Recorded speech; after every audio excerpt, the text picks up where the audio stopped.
Should be live. Fingers crossed. It's probably easier if you check because I'm on so many different things. I got the notification. Cool. Right, intro. Hey guys, the Big Dave 229 here, bringing you a live stream of Destiny 2, playing with my good friend Zach. Hello. And we're going to be, well, as the stream says, we're going to be discussing Destiny 2 in all its various aspects. From weapons to armor to exotics to lore to drops to Eververse to sparrows to armor sets to how the game should be played. Should it be subscription based? Should it be free to play? All different aspects and facets of the game. Hopefully you guys can join in and reply to the chat as well, and we will go from there. If you are watching on YouTube, because I am multi-streaming on Twitch and YouTube, if you want to chat, hit me up in the chat. It's probably best to do it on Twitch because that is the one I am actually watching. It'd probably be easier if you just keep an eye on that one. I think we're just going to head to the tower quickly, grab some bits and pieces. This is going to be us live streaming the game, obviously. Going to be playing the game while talking about bits and pieces. Maybe a little bit more entertaining than just sort of watching it in the background. So we will crack on. So in this live stream and in a series of live streams I'm going to be doing over probably the next couple of weeks, going to be every Sunday, probably about 7 PM, as close as I can get it. Hi mate, nice to see you. Hope you're well. So we're going to be talking about Destiny 2. Is it dead?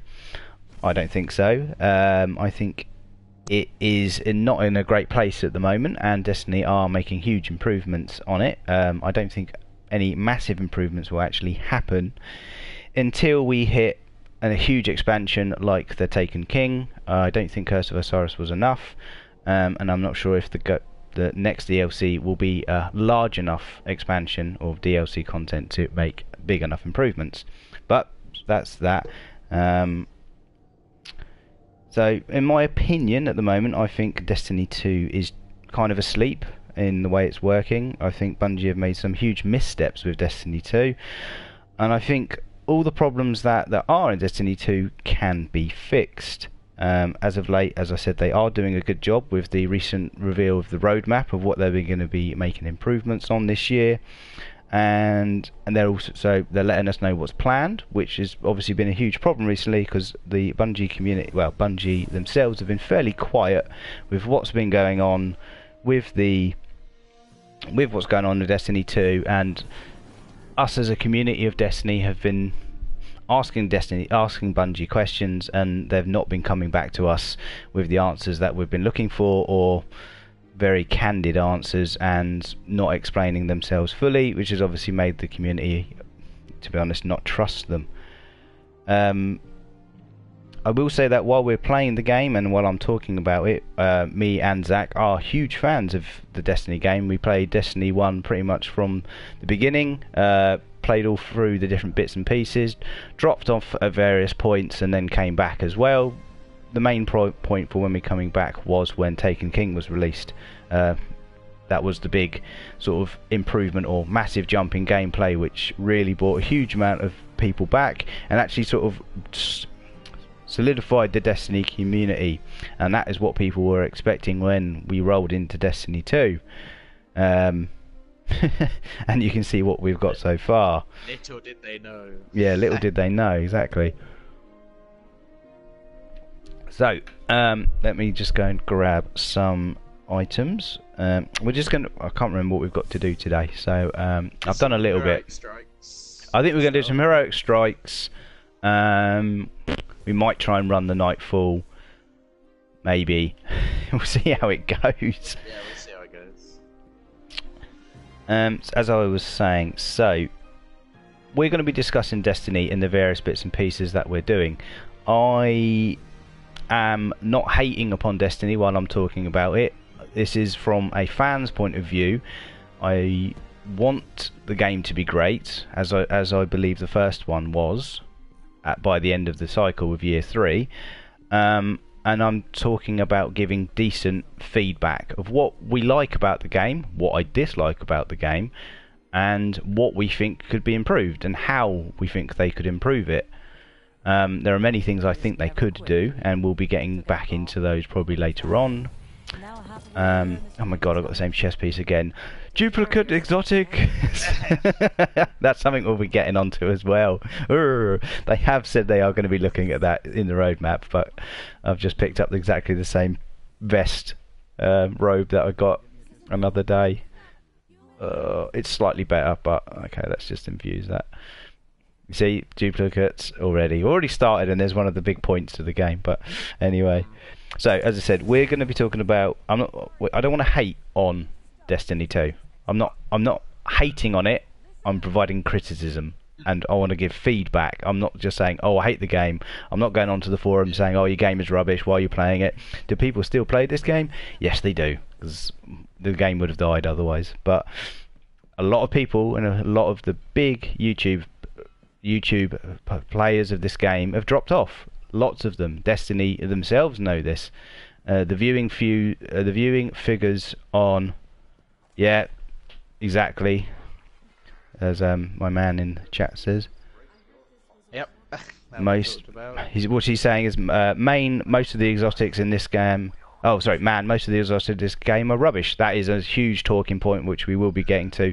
That is something I totally and utterly agree with. The exotics are not good enough, and they're too easy to get. But I've got a whole section on that, so we will be coming to that. So keep going over the same stuff over and over again. But yeah. So what we've got with Destiny 2 is what we had at the start of Destiny 1. Where the game we got shipped felt very bare bones. The biggest frustration from the community is that we have already treaded this ground, because we've done this cycle, released the game, wasn't great, moved on, took 3 years and 2 DLCs and an expansion to get it where we wanted. Destiny 1, Taken King, year 3, bang, perfect. Brilliant raids, brilliant exotics, brilliant, good strikes. Maybe could have done a few more. What else was great about that game? Trials was brilliant. Just the whole concept and what they had finally worked on was great. This is what people were expecting when we got Destiny 2. We're starting from a brilliant, it took a long time, but we were starting from a brilliant platform to move on to the next part of Destiny. And we got Destiny 1.5, not Destiny 2. You went back when Destiny 2 started. Yeah, and there's so much frustration, I believe, from the community. Right, so first part of the game. Right, okay, let's start with the story of Destiny 2, and that's actually, let's just jump off this. Let me grab some. Did I infuse that? I didn't. Hang on a sec. Let me just infuse that robe, and then we will go and actually do something. Oh no, I can't. Okay, that's fine. Don't worry. What did we get there? Oh, scout rifle. Oh, is that better than my? Can I infuse that into that? Hey, I can tell you why it's not better. It's not better than my Better Devil. It's not better than my Nameless Midnight. It's more powerful, so I'm going to infuse into it. Is that my highest gun? Doesn't mean I can use it now. That's close enough. Cool, that's good. That's good. Okay, I think I'm set pretty much. Ooh. Oh, I got a bright engram. Oh, the Eververse. That's such a touchy and difficult subject to talk about. Shaders. Oh, there's another one. We'll come back to that as well. Right. So let's go and do something, and then we'll carry on chatting. Destination. Speak to Brother Vance in the lighthouse. Yeah, I will do that. But let's go and do some. Right, strikes. Make sure I get heroic. Vanguard, heroic strike playlist, and that is the Nightfall. They have made improvements to the Nightfall, I will say. and we'll talk about that as well at some point later on. Right, so Destiny 2, the story. I, as a fan, really enjoyed the story. I thought they made huge improvements over Destiny 1, where the story was extremely lackluster, and the story had to sort of be nursed along by the lore of the game. But lore is a next section, actually. I thought the introduction of the characters were very good. I liked Hawthorne as a character. I liked Devrin. EDZ? Yeah. Devrin. Yep. Devrin was good. I did like he likes tea a lot, which is good. Get the British stereotypes in there. Good old British stereotypes, yeah. We do like tea. Maybe not that much, but... Yeah. So, the campaign was very enjoyable. I have a couple of problems with it. Not First, very difficult. yeah, that's exactly that. The first problem was it hard enough. I know they were introducing the game to casual players, new casual players. Right, great. But I think the difficulty as it was perfect for casual players. For people who have not played Destiny, new PC players, obviously PC have only just recently, have only just been able to play this game. Because obviously Destiny 1 was not on PC. So it was a new game for them. Obviously new people have got PlayStation 4s, Xbox 1s, which then probably allowed them to... Are we going to kill these? Or are we just going to go past them? I'm going to get one of these ones.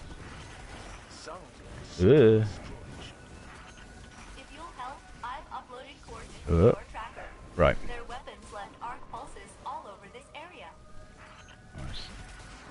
Skip all past these guys. Oh, I'm just getting killed.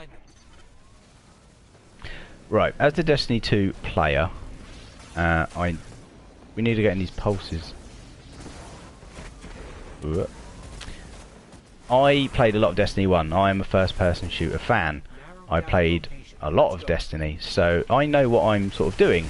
And obviously, when Destiny 1 starts, what is the first one of the first thing that happens is... You think, if you're talking difficulty, what's the first thing that happens when you start any campaign in every other game? It'll ask you if you've played games like this before, and what difficulty you want. Yep. So in this one, no, it won't. Same difficulty for everyone. That shouldn't be that. No, I mean, as a player coming from Destiny 1, one of the things that happened when you first started the game, it ran through all the things you had done in Destiny 1, when you had completed the raids, and the various different bits and pieces you'd done in that game. So, from that point of view, it knew what I had done and how much of the game I had played. So, why from those stats didn't I get an option to make the game more difficult? I mean, all it needed to be was the enemies have... You could even have the same amount of enemies, just maybe they had slightly more health. That would have been fine. Because I can understand adding more enemies into the same parts of the campaign might be more difficult. As we're talking... See, I'm not a games developer, I do not know how easy or hard these things we will be talking about are, so you have to cut me some slack on that part of it. So, but I can't see any reason why they couldn't have made the game a little bit harder. They already knew how much you played, and almost with every single campaign you have and you play, Call of Duty is a great comparison to that. When you start the campaign, it says, what difficulty would you like to play this game? So you can make it easier or harder on yourself. And I think that should have been available to people who had played the game, or people who just are very good at first-person shooters. A lot of people, even though they may not have played Destiny 1, are hardcore. I mean, if you're coming to this game, you are coming it to shoot things. And a lot of people who shoot things play Call of Duty, or Halo on Xbox, or various other different PC any first-person shooter. Yeah, any first-person shooter. So if you're a person who has any sort of first-person shooting skill, then you would come onto this and be like, right, okay, fine. You know what you're doing. Point the bang stick at the bad guys, and they die, which is fine. But if you've played a lot of first-person shooters, this, I believe, would have been too easy. I think I'd definitely tell you the PC community would have found this game way too easy, because generally I find the skill cap on PC is higher than console because of keyboard and mouse. In the end of the day, people will argue, but in the end of the day, I think a decent player with a keyboard and mouse would beat a controller. Maybe another discussion for another time, but I definitely think that is mainly true. Anyway, Yeah. Well, it doesn't really matter. So why not give us a difficulty option? Because I think that would have improved it, because people went through the campaign really quickly. They smashed out the campaign in a very, very short amount of time. oh yeah. Because people wanted to get to what we would class.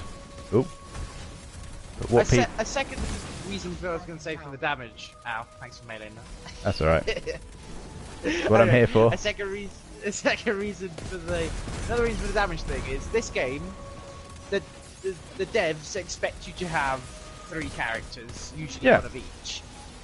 The campaign did not change in difficulty or anything between those 3 characters. So you had to play the campaign 3 times over, exactly the same difficulty, exactly the same way. Oh. It's boring, basically. Yeah, I mean, once you'd done it with one character, it was sort of like, oh my god, I've got to do this with 2 more characters. I think by the 3rd character as well, because I knew what parts I could run past and not need to kill enemies, or that lot, I think the campaign took me about an hour, if that. It took you a lot. It took a lot less time, didn't it? A huge amount less time.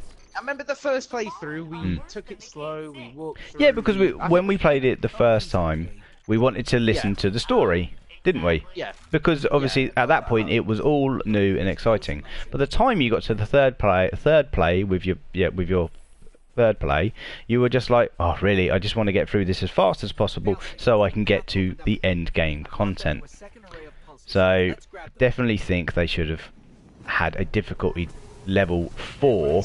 Well, you think of the only thing they put in to stop you doing stuff at too low a level was the one where you couldn't go to certain planets if you weren't, say, level 7. They were skilled. They were. That was the only thing. But all that was doing was, even if that wasn't in there, we still could. You could have done the final boss at level 10. yeah. Just like that, it would not have changed difficulty. That was padding. In the end of the day, there's no other way of saying it. They were padding the campaign by making you not be able to play it until you'd got to that certain level. It was all padding, which is not a great thing. But no, it's just kind of it's more of a we didn't have enough content, so we're going to slow you down. Yeah, Another yeah. way.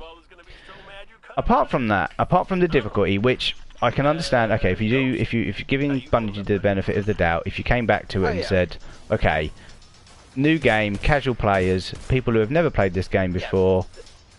They can't just make the game for the people that have played Destiny 1, can they? No, because they wanted to introduce new players into the game, and I totally and utterly understand that as a thing to do, because in the end of the day, Bungie wanted more people to play this game.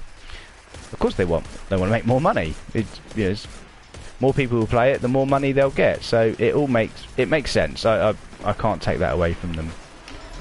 And maybe yes, it was too easy, but is that the end of the world? Maybe not. But even if you couldn't maybe select the difficulty at the start of the game, at the moment now we get the meditations from Ikora, which allow us to replay missions from the campaign.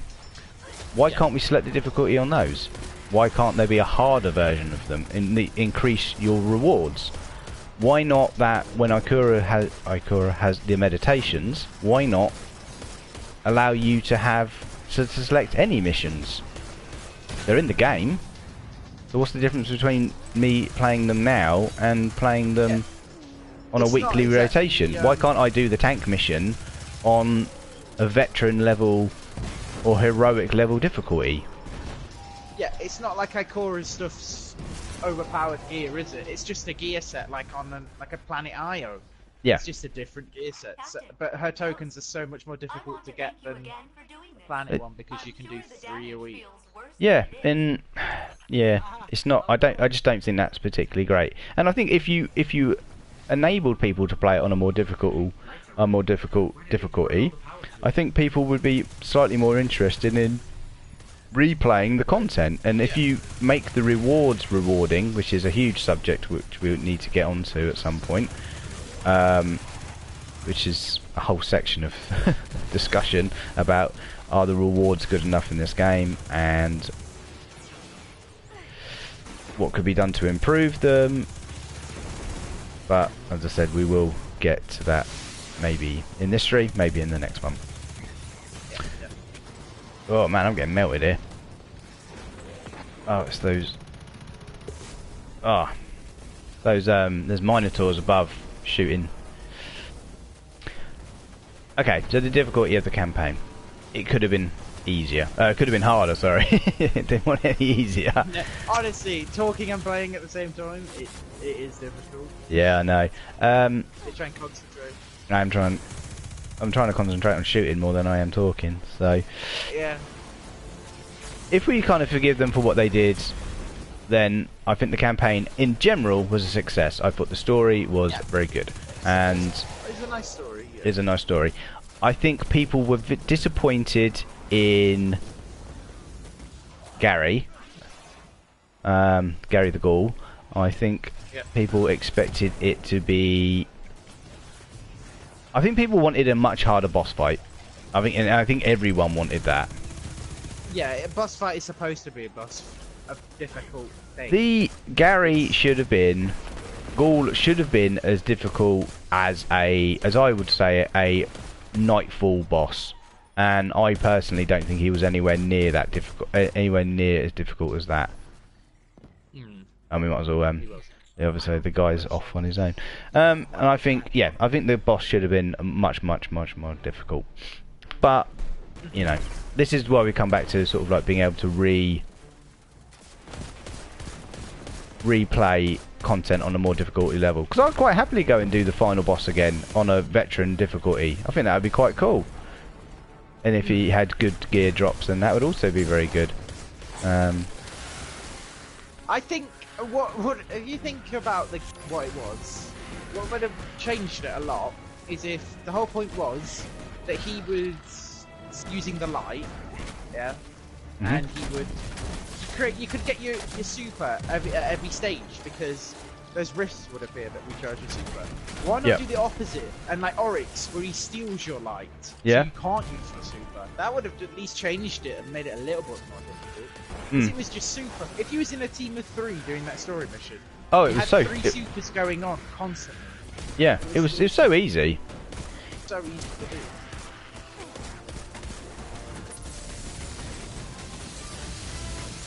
Man, he's kicking my ass. Push me.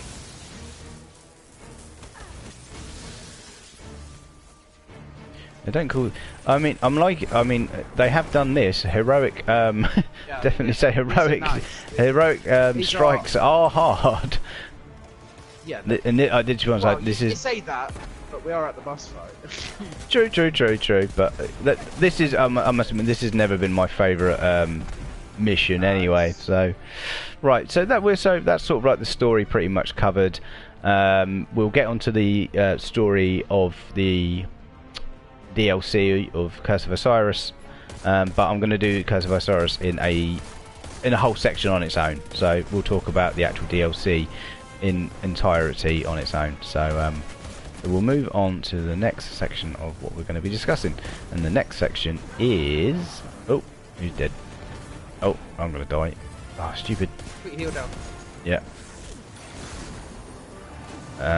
The next section we're going to be talking about is the lore of the game. And this is sort of tied into sort of the story as well. So, have Destiny made a mistake by removing the Grimoire from Destiny? And is the lore tab enough? Is the lore tab enough? I know a lot of the lore content people would probably definitely say that. Oh man, I'm getting absolutely spanked there. Those shock rifles. Those lore, the lore people would definitely say that the getting rid of the Grimoire has been a huge mistake and that it should be brought back. It just gave us so much more options. Now that they've improved the story, which was obviously lacking in Destiny 1, we're now missing the huge in-depth lore, and I just don't think you get anywhere near as much lore content through the lore tab. You've got Thing of Dead Ghosts as well. Like, Yeah, there's no. the first thing that happened when Adam started playing this game was like, oh, I think there's a dead ghost up there, and you should have seen his. You could hear in his voice the moment he was about to cry when we said, Adam, there's no dead ghost in this game. I mean, there are scannable items, but there should be scannable collect. I mean, I don't know if the scannables are collectible, or if they are sort of a collectible item, then I have no idea how you're actually supposed to know that you've got them or not. You know, I think somewhere there should be a checklist of scannable items, even if it's on a planet, and it just tells you a section of the planet of where it was, sort of like, you know, even if it was just in an area, and it just had lots of question marks next to it to say, look, there is something you can scan in this area of the planet, but I'm not telling you what it is, but there is actually something there. I think that'd be really good because it would give something to grind for, which is, I think, there are points I find that there are missed opportunities for. Well, I think people would very much like to be able to grind for stuff. Oh my god, I keep getting pushed off. Oh, he's behind you. Oh no, it's a different one. And I think that would have been good because people like to collect stuff on this game, and being able to sort of fill in your grimoire as such, if it was maybe not exactly a full grimoire, but being able to fill in a tab or something somewhere where you can actually see what you're after. Oh my god. Yeah. Would be really good. I mean, I think a combination of I'm dead. Oh, so is he. Yeah, I'm gonna go as well. No invis, side strafe.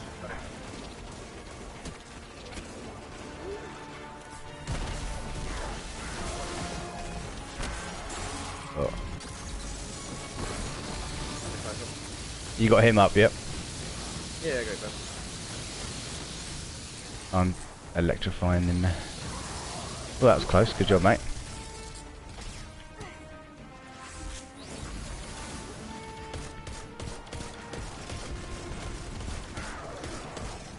Yeah, they're not messing around on this one, are they? Nice, this going. Hey, you got him. Good job. Whew. Yep. Not the easiest to talk over, is it? Especially when you're doing heroic Nightfalls, no. And then especially as I really, really don't like that one very much. It's not the best one to do anyway. Oh, it's not. The Osiris boss. Yeah, the Osiris boss fight was quite a cool mechanic. You're right, but it was a little bit easy. That's replying to right. Oh, I think a combination. I think. Oh, you look at you. I think a combination of the lore tab and the grimoire would be. I think would be good for the community in general. It gives us a chance to look at the people who are really into the lore. Gives them a chance to get really in depth with it, like they did in Destiny 1. And the people who just want the casual sort of look through, they're going, oh, this gun, it comes from a particular brand, or it's a particular sword or something, and you can just push the tab button, the lore tab on that item, and find out a little bit of information about that sword. Cool, that's fine. Some people want some people want the other. It just depends on what people want. Fair enough. So that's sort of us talking about the lore. So next section of the game, we're talking about the world, the difficulty, but we've sort of covered the difficulty anyway, and sandbox changes that Destiny will be making. As we've already touched on the difficulty of the game, we've said about a difficulty option for the campaign. Another part of talking about the difficulty maybe is, should the game difficulty be based upon the area of the map you are on? So therefore my sort of thoughts on this are, at the beginning of the game, when you load in after the Gaul bit, because the Gaul bit was like a prequel, sort of, you know, like an introduction into, is your intro into the game. But once you finally got to Hawthorne, and then you land at the EDZ, should the EDZ be the beginning area for the game, like World of Warcraft? So when you started in World of Warcraft, the enemies were based upon your level, and then different parts of the map and different parts of the EDZ are more difficult depending on where you go. So if you go to a part of the EDZ which is way too hard for you, which is level, you know, a much higher level than you starting, like a level 15 area, the enemies appear with skulls on their heads and they one-shot you. They kill you. They kill you instantly. Yeah. So when you get a higher level, you can then come back to that level, those sections of the game, and then explore them at that point. Or the other option is, and then obviously the idea would be sorry, not the other option, well, that is the other option, but that is the option, and the other part of that would be that obviously on each planet, as you sort of level and as you go through the game, there'll be bits and pieces like that. Because obviously, because they locked off, oh my god, where's a Titan when you need them?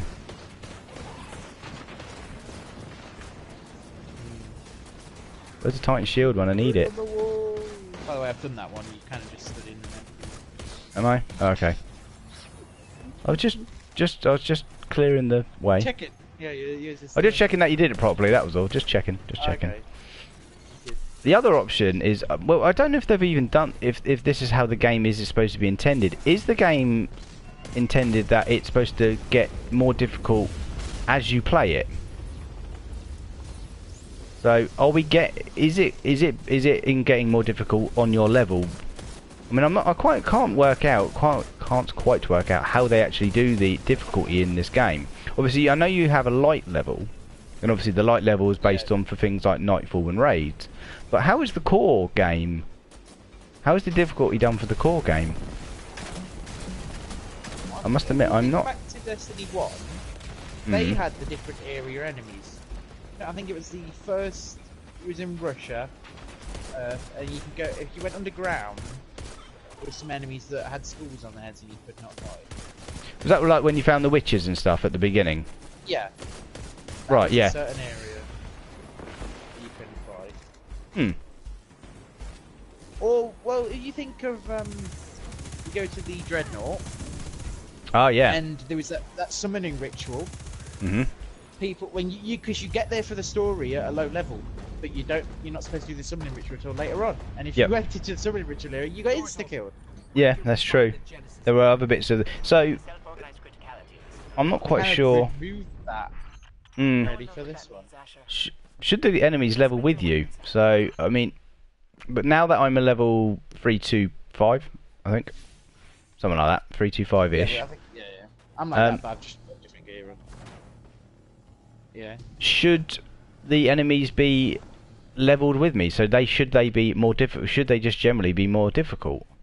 I mean, or are they more difficult? Or do enemies just do a base damage based upon your level? So this is what I'm not quite sure of the mechanics of how they actually do the normal sort of campaign parts of the game. So these Vex that we're fighting now and taken, they still do a lot of damage to us though, don't they? Whoa. Even though I'm a higher level. So is the game already preset to be it increases difficulty, or is it just sort of based upon the damage of the enemies? It doesn't matter what level you are. I mean, that's the sort of.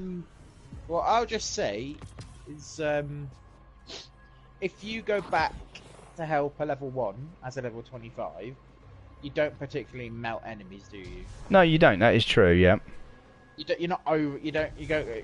There's not people going, "Wow, oh my god, how you're so powerful, so powerful." It's if you in well, put it this way, it's the whole PvP aspect. I won't go into it too much because we've got a section on it.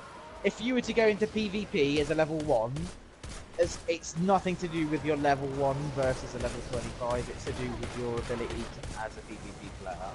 And it's the same in PvE. Your level doesn't affect you that much. It's not that important. Have you just ignored these guys in the end? Yeah. I think it's just a stupid. I don't think it's this guy's here. Is he not? Alright, fair enough. I don't think I'm actually going to make this.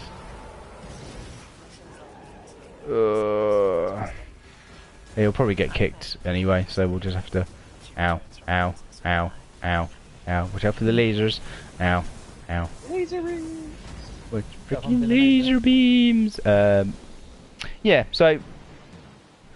Right. We sort of talked about the difficulty and whether changing it, whether it should be difficult at the start or in different parts of the planet. It's an option, but I think we've got what we've got, and it'll be what it's they've got it set how they want it to be. So I don't think that's actually going to change. I like the difficulty change of this area. Yeah, when they change it to heroic strikes, yeah. I mean, those orange tokens are pretty good. Oh, this guy is here. He obviously had gone further forward. I think that was all. Okay. So he was here. He hadn't left us. I think we were just slow. Well, I was anyway. Right, another sort of question is, okay, the fire teams in PvE, should they be 4 players? Should it be a 4-man PvE? Should you be able to do the Nightfall, or should the Nightfall be a 4-player instead of a 3? Because obviously at the moment PvP is 4 players, isn't it? They changed it from 6v6 to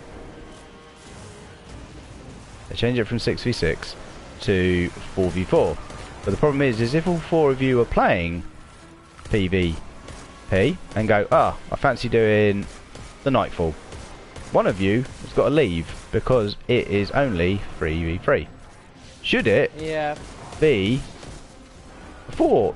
Should you better do it should all of content, PvE content, obviously minus the raid, be 4v4 instead? Because then it synergizes across. Because then if you're doing 2v2, sorry, if you're doing PvP in 4v4, you can then just go, right, had enough of that. This guy's been camping too much. I'm going to play, let's do the Nightfall as a 4. And then you can just jump, you can bounce from one into the other, and then you can just jump from one to the other. I don't see why that isn't implemented, because with the 3v3... I think the whole thing is the law behind fire teams is 3 people, isn't it? I suppose, do you think that is just a law-based thing then? Yeah, because if you think Destiny 1's 5 team, 3 people... Yeah, I can't see any reason why you couldn't have a 4th person. I just... With the current way the game plays, doing a 4-man Nightfall would actually sort of work okay as well. So... But then you have the whole thing about the problem with the raid. Yeah. Is if you don't have enough people to do the raid, it's a lot more difficult. So if you don't have 4 people all in the same party, if you don't have 4 people that play the game, are you at a disadvantage than 4 people that do? Whereas 3 people is kind of like the mid ground between. You could it's a higher possibility to have 2 other the 2 other people that play the game. Yeah, that's a good point. That's a very good point. If you guys are messaging us on Twitch, on YouTube, just to let you know, I'm actually only watching the Twitch chat. So if you do want to message me, then please watch us on. Well, follow us. Oh, that really stung. Follow us on the Twitch, and I will be able to pick up what you're sending to me. Sorry about that. So I am multicasting. Multicasting? Yeah, pretty multicasting. multi-broadcasting, whatever that is. So you think that it's okay as the 3-man fire team, and it's all just sort of like lore-based as well? I think in Destiny 1 that wasn't a problem. It shouldn't really be a problem in Destiny 2. Okay, that's a valid point. And if it is a problem, maybe they need to scale it differently for 3 people. Is that a problem? Difficulties. Is it? Difficulty's not. It's not a difficulty thing though, is it? It's more of a. Is it a meta thing? And how the game is currently playing? Yeah, I think. Like I said, it's not for difficulty purposes. If you're saying, "Oh, we need a 4th person." No, it's more for synergy. It's more. Is what I would call it. I think if they had a 4th class, they could add a 4th person. But yeah, that just being Hunter, Titan, Warlock. I think 3 people is one of each, isn't it? Yeah. Kind of the. Not that you have to. I'm in the Celestial this time. Alright, no worries. Have you got this gate up here? Yes. Okay. I was killed by the thing I just killed. It's always good. Is this guy not respawned yet? I don't know what he's doing. He's just running into the laser beams, I expect. Alright, okay, using a grenade launcher. What's wrong with grenade launcher? Nothing. Nothing? Nothing wrong with grenade launcher?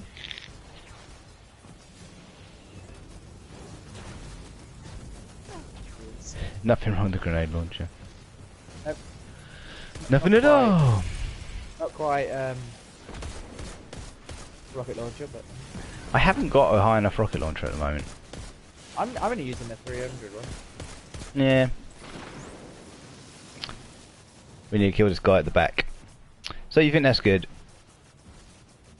Okay. I think there's reasons for it being 3 people. Yeah, no, that's fine. If and there's probably legit reasons, and that's probably why they can't change it.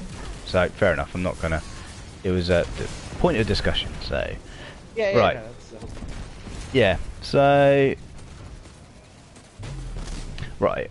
What has been discussed recently, if you might not have known, is that they are possibly going to be doing some new content, which would be Prison of Elders, Court of Oryx, Archon's Forge. I knew it would come to me. Type content may be coming soon-ish. Well, it'll be coming. So that would be. I think that's quite a nice introduction, because I think we didn't do much. We did a little bit of Court of Oryx, didn't we? But I think the problem is because we were a little bit behind because we were over leveled for that. We never really ended up doing a massive amount of Court because we were too busy doing because we wanted to do Archon's Forge, because it was level, wasn't it? It was what level we were on. And I also thought the Court of Oryx, sometimes getting the actual sort of relic things, was it relics? Runes? Runes. That was it, runes. Getting the runes was something for, especially for the really high level ones, was not very easy. No. I really want to tell you that's exactly what. So we ended up doing a lot of Archon's Forge, and we did do a lot of Archon's Forge, didn't we? So do you think them introducing something like Archon's Forge, that sort of type of gameplay, is good? I think the end game at the moment, for how it is with just powerful gear being the only way to. You mean the weekly powerful engrams? Yep, is what you're talking about. They need to be changed. There needs to be other ways, because at the moment they've just taken the grind out of the game. They've made it so that you only need to play 1 day a week.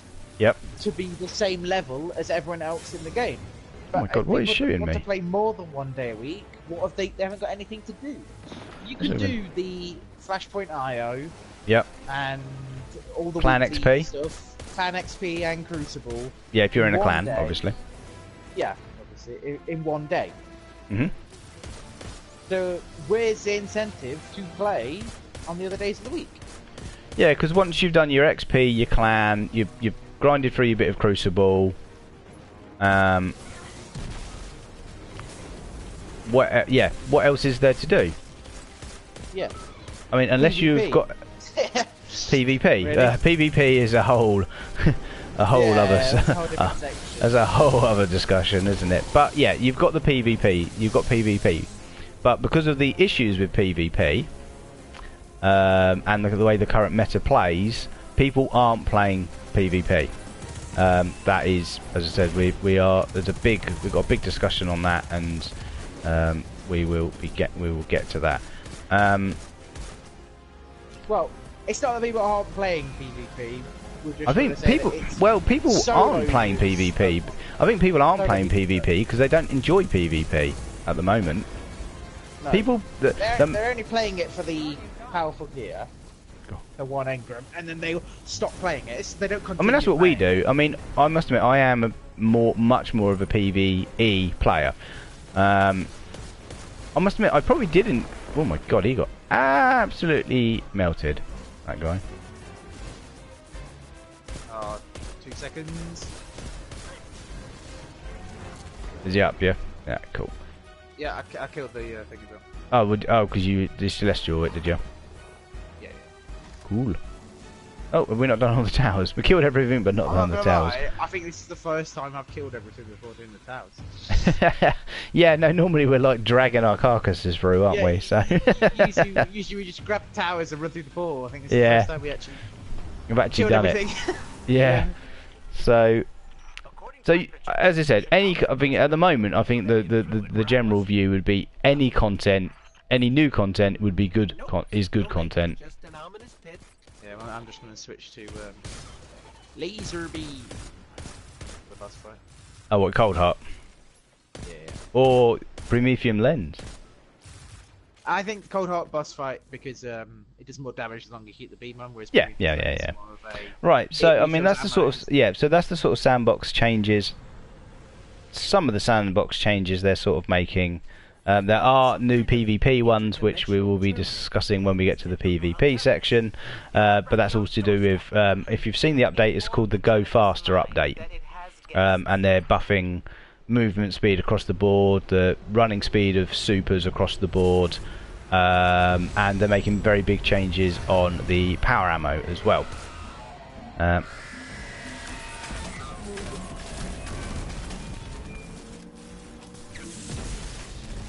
So that's so that's some good changes that will be coming in, however long that will be coming through. I think it's in the May update. I think it's 1.13, something like that. I think, unless I've got my numbers wrong, but which they probably are. But it's that section. It's the next big sort of patch that they will be doing. Oh my god, that fire hurts. Oh, that stings. Wait till you get laser beam. Oh no, I'm dead. Guardian down. I'm definitely dead. I saw the bus line me up for a shot. I think that other guy's coming. I think he's coming to me. I think he wants my booty. They want the booty.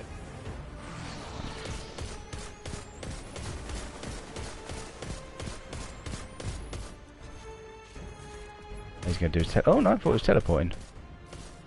He Yeah. was. I think he tried to kill me with fire. It's weird. He's usually teleported by now.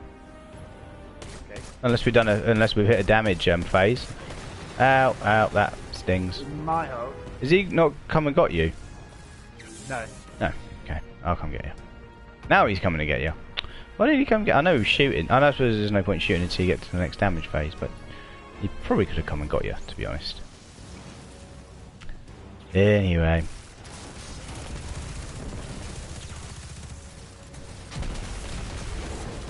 Well, you'll like this new sort of chest piece I've got, which is quite cool. It's like does a pulse once you when you deploy it, which damages enemies. And if you're surrounded by enemies, your class ability recharges faster. See, it like did a knockback. I think you might not have seen that. Yeah, I saw it. Yeah. Good old Healy. Healy McFeely. So, I mean, okay. So next section, what we'll be talking about. Okay, guided games. Are the guided games? Is it a good enough change And do you think guided games is actually working as a concept? Do you think there should be something else? Do you think there should be an actual sort of looking for group function in the game, a bit more maybe in depth than what we've currently got? I think matchmaking would be better. Skill-based matchmaking. Right. Or not just skill-based, say you've got a hunter and a titan in a party, match them with a warlock. Or, you know, do something like that based rather than just the standard way they have it at the moment, because it's not amazing. It's better than Destiny 1 because they didn't have one whatsoever. And no, you had to go to a separate. The only way you could do it before, you actually had to go to a completely separate. Oh my god! If he hits me again, I'm dead. You had to go to completely separate web page, didn't you? I mean, you actually there's actually forums to get groups, isn't there?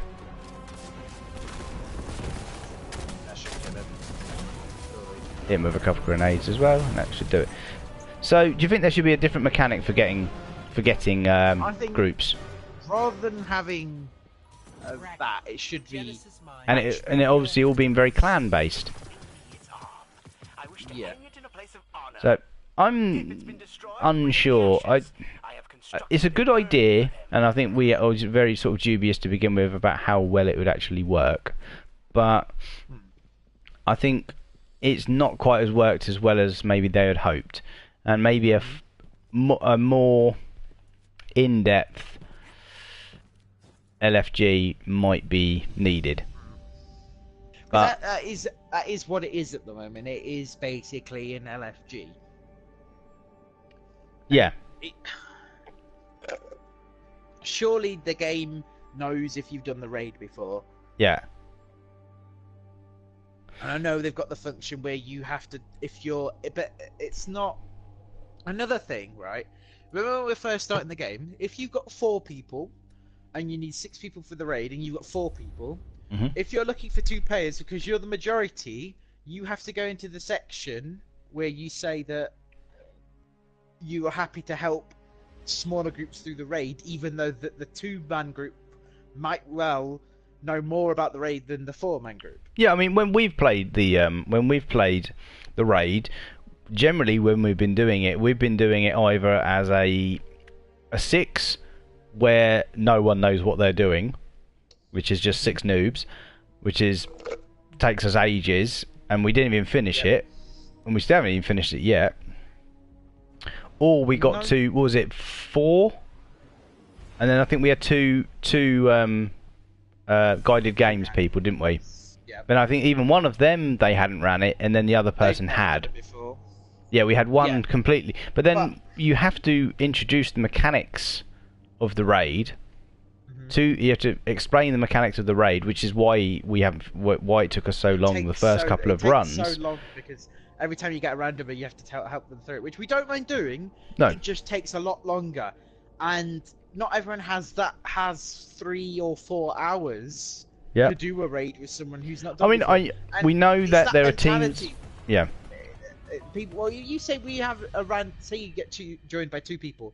One of them's done it before, one of them has it. They don't know each other, right? We might be happy to help this one person through. The other person will say, yes, I'm happy. But after an hour in and we're only halfway through it, this other person who's obviously done it before knows it can be done in like half an hour. Well, however long it takes. I mean, it can be run very quickly if you know exactly what you do. Where am I? I'm going towards the public event. Yeah, I'll follow you. Don't follow me. It's always a bad decision. We don't mind introducing new people into the raid and running the raid with people who have not run it, because we we've played it before and we know people they can be confusing if you don't know the mechanics. Yeah, no, it is. It can be very confusing. I mean, it's not an easy raid. I mean, well, now that we started talking about the raid, do you want to carry on talking about the raid? We might as well. Yeah, might as well. Let me find the raid section. Where's my nose? Cover me. I'm reading. Block their bullets with your face. Is he indeed? Where are we? Where's raid? Oh, I should have. Raid. Here we go. I've got it. Okay. So, how do we feel about the current raid and the new raid layer? I can't comment on the new raid layer because we haven't done it. It's supposed to be shorter than the raid. It's supposed to be shorter than the raid, and obviously the mechanics are different to it. And from what I've heard from feedback, that it is actually quite good and quite fun. So we do need to run that, and I actually will, maybe we will try and run that at some point, and I'll put that up on the channel, which should be cool. And if anyone who's watching would like to On your right. shepherd us through it, then we would be very much appreciated. Yes, Vex knows. And you obviously appear on live stream as well, and obviously if you've got a mic, which you probably should have if we're playing the raid, then obviously you'll be on the stream. So that's also something quite cool to.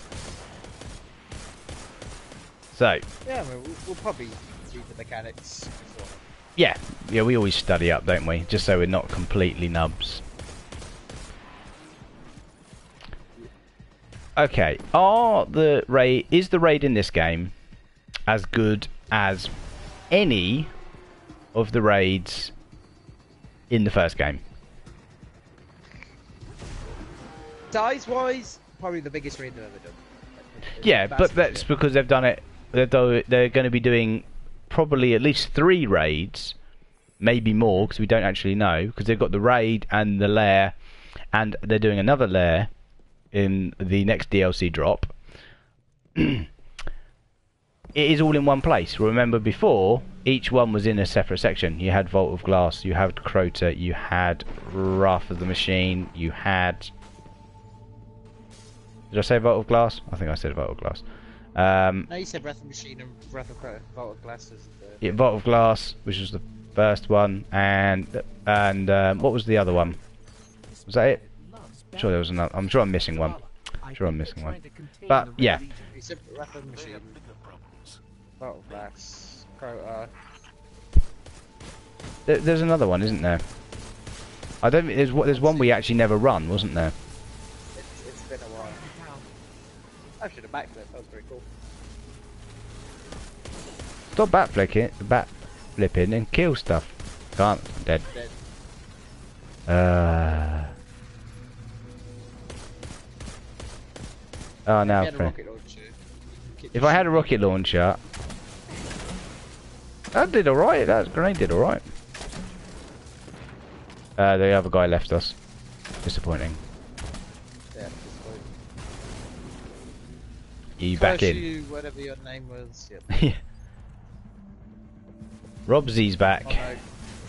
Oh my god, what? Oh, what? Oh, okay, yep, didn't fall through the map. Did you actually fall through the map? Yep. How did you fall through the map? Don't you want? I clipped, auto-manned, went inside the floor and kept falling. Good job. Yep, yeah, great. Like to see it's been programmed well. Woo. Oh my god. I'll be back up in 4 seconds. That's good. I'm fine. This is going well so far. Do you want me to send a rocket from the heavens? Send rocket from the heavens. I see where you are. So you could kill something. That would be. Can I thread the needle? Yes, I can. Oh my god. I think it worked. So, this is back on topic. Do you think they're as good as the old ones? No. No. I know the thing is, the old ones, as far as I'm concerned, were very good. Very, very good. Yeah, I don't like the not being able to carry your team through it. If one of your teammate dies, you have to go and get them up, or your whole team might. Yeah. That was never a thing in the first one. It shouldn't be a thing in this one. Yep. Totally agree. As is Yeah, not a nice mechanic, I is it? remember doing the swords, and like you remember that one, everyone died. Just as we're opening the door, and there's just one of us running, and we're all screaming, "Run!" Like, Yeah. all screaming, "Run!" He made it through. We all respawned the side, carried on with the raid. Which you don't have that element in this one. It's just, No. I know it kind of does and doesn't make it more. I mean, if we want to discuss the various rooms, I mean, out of the 3 rooms you do, okay, the flag bearing at the beginning, fine. I'm not a problem with that. I quite like that. It's quite fun. It's sort of like a wave-based thing, and you get to shoot stuff, which is never a bad thing. Bye. Did our guy die as well? I know he didn't. I know the Cabal fell off, but which is fine. I would say the only part of the raid that, oh my god, almost fell off. I actually liked was the baths. I thought the baths mechanic was a good one. I liked the way the baths worked.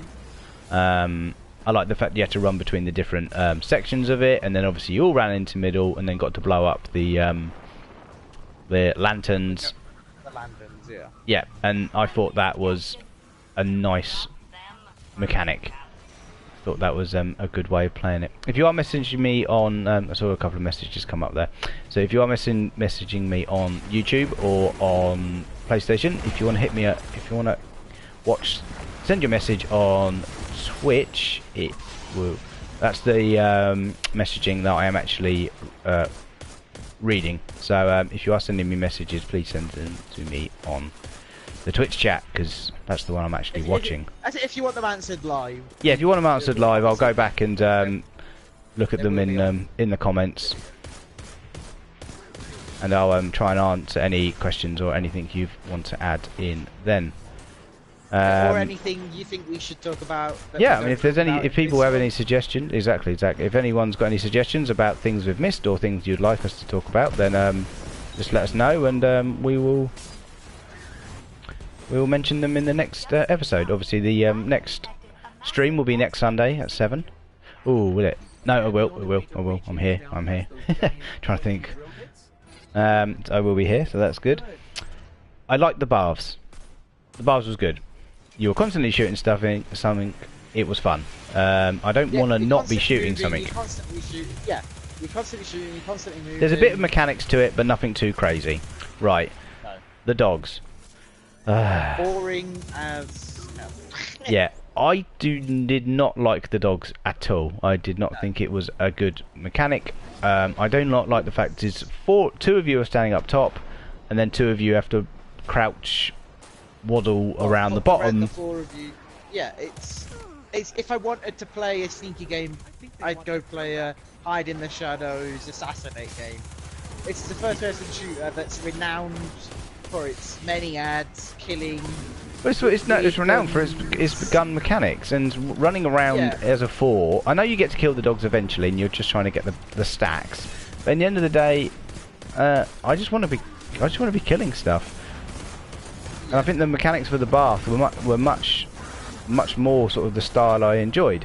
I mean, even in Destiny 1, you had the.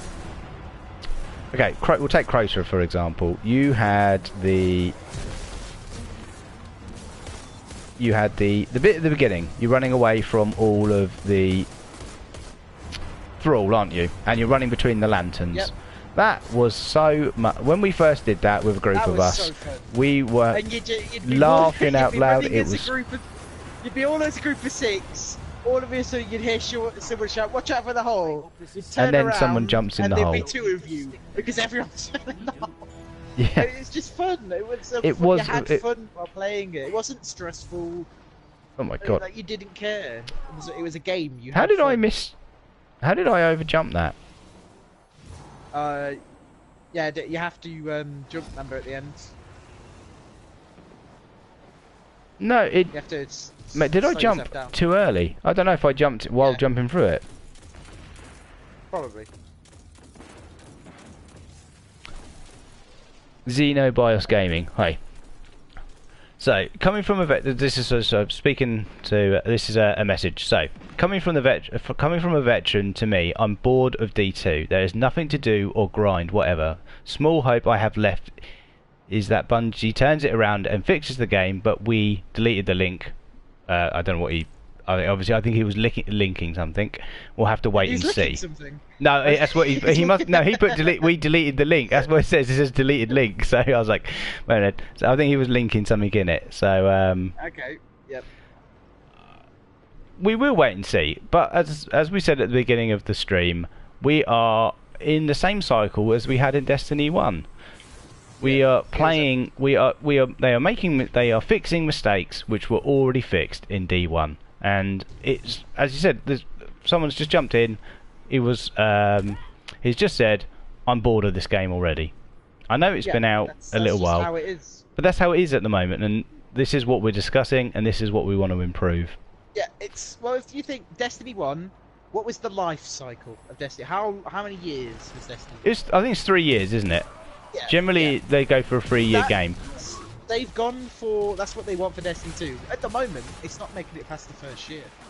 I mean, if they hadn't made any improvements, and if it was continuing the way it was definitely going to be a 1-year game, because they had lost all of the community, because people don't want to play it. The big YouTubers are not playing it. The Twitch and YouTube numbers on the live streams are as low as they have ever been. They've never been this low. People are not playing this game, and I think a lot of people won't come back to it until some massive improvements are made. Let's get back onto the raid. We'll finish the raid and then we'll move on to the next one. I think the next one we'll talk about is, I would like to talk about PvE, PvP balancing. It's quite a big section, and the good old age-old thing, isn't it? With Destiny? yeah, about the balancing and how the balancing should be. How we think the balancing should be done. Right, let's finish the raid. Okay, so dogs. We don't like running around as assassins. I don't want to be crouched. It's not even that. It's not like we have a knife in our hands and we can go up behind the dogs and assassinate them. To me, didn't feel like a good. It didn't feel like a good mechanic. Yeah. Yay. It didn't feel like a good part. And the other part was the gauntlet or the obstacle course. Why? Yeah. Why? I don't get that. If I want a jumping puzzle, then I'll go and play. If I want to play jumping games, I'll go play Mario. Alright? I do not want to be jumping around.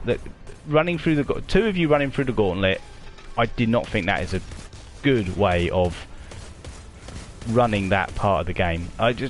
It wasn't fun. It wasn't fun for the people in the tubes, because if one of the people made a mistake outside the tubes and shot one of the traffic light things wrong, then it completely messed it up. And the chances were you're going to have to do the whole thing again, which you don't want to have to completely redoing it, especially if it takes you quite a long time to do it, because it wasn't a particularly fast section either, was it? Because if you did do it wrong, it took quite a while to go round and do the whole thing again.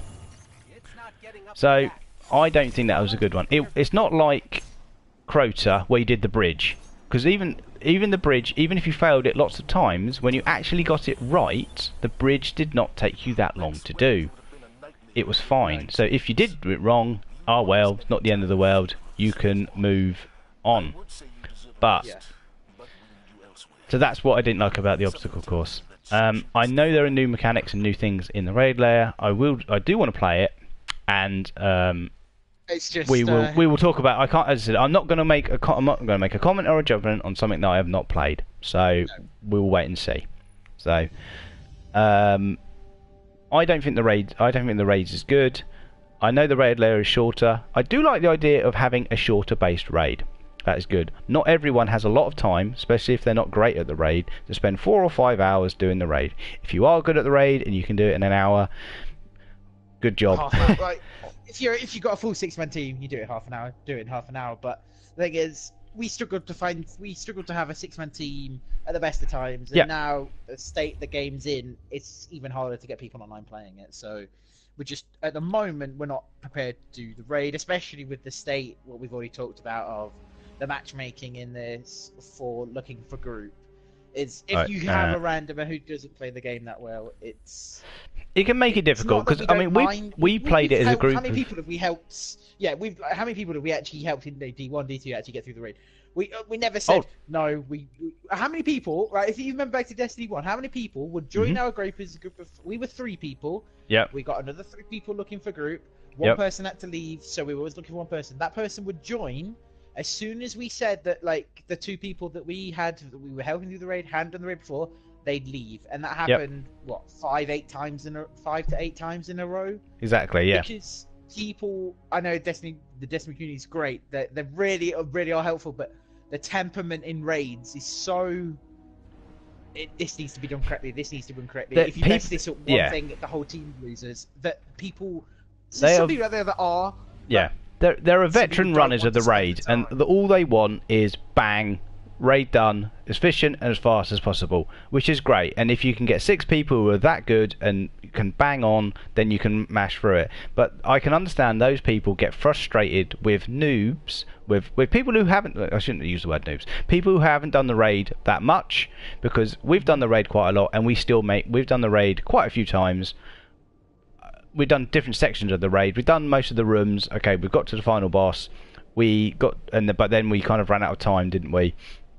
People started leaving, and then that was it, kind of it for that night. After spending ages getting there, because we had ran some new people through it, which was fine. But we haven't had a chance to go back.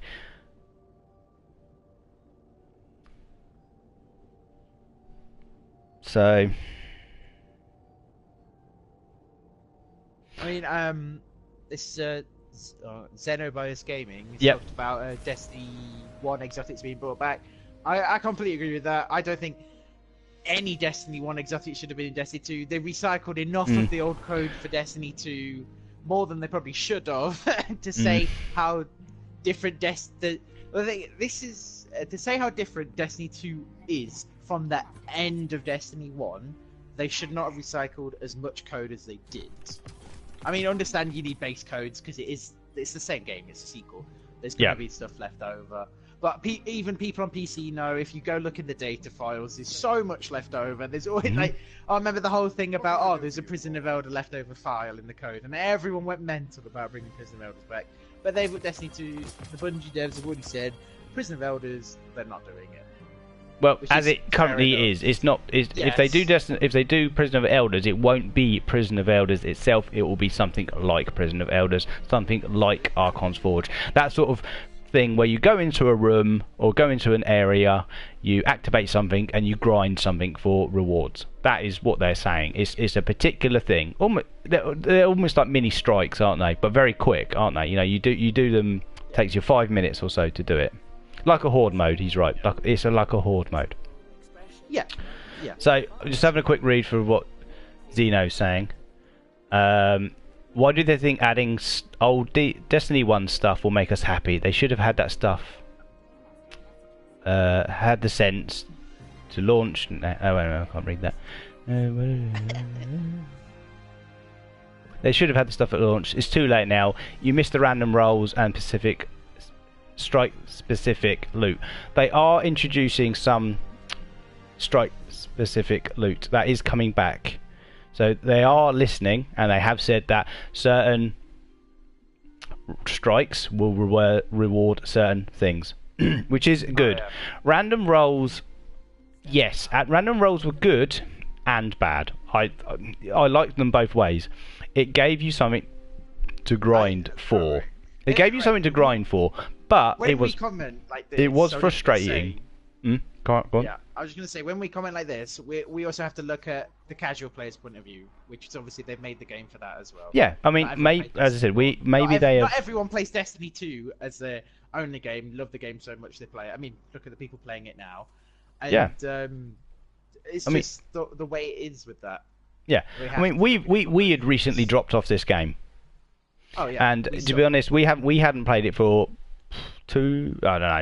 a month or so, 2 months, ages. It was a while. Yeah. The Curse of Osiris came out. We didn't play it, did we? We waited about another, like a month or two until they did some updates. It was some new patches. We did the Curse of Osiris. It didn't take us very long. Once we'd done it, that was it. We jumped off and started playing something else. I think we were playing The Division, weren't we? Yeah. And we've been playing other bits and pieces. But I wouldn't have done that in Destiny 1. I would not have jumped off Destiny 1. I would have every single week, almost every single day, I would be playing Destiny 1 because there was something to grind for. The grind is a section I do want to come back to. it's a big section. It's to do with the rewards, the grinding of the game, which is something I definitely want to talk about. I just got a couple more bits to talk about on the raid. Some good things. Seems everything seems very negative, but some good things they have done. Bungie obviously have now released the raid specific gear.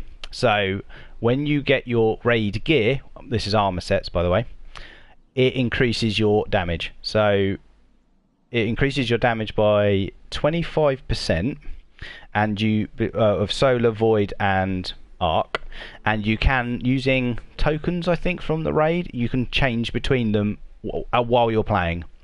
So obviously depending on what class you are, and from what I have been told, I haven't played them myself, that the armor, this armor set for each character makes you feel powerful. So that is a very good step. They have introduced the exotic drops in the raid.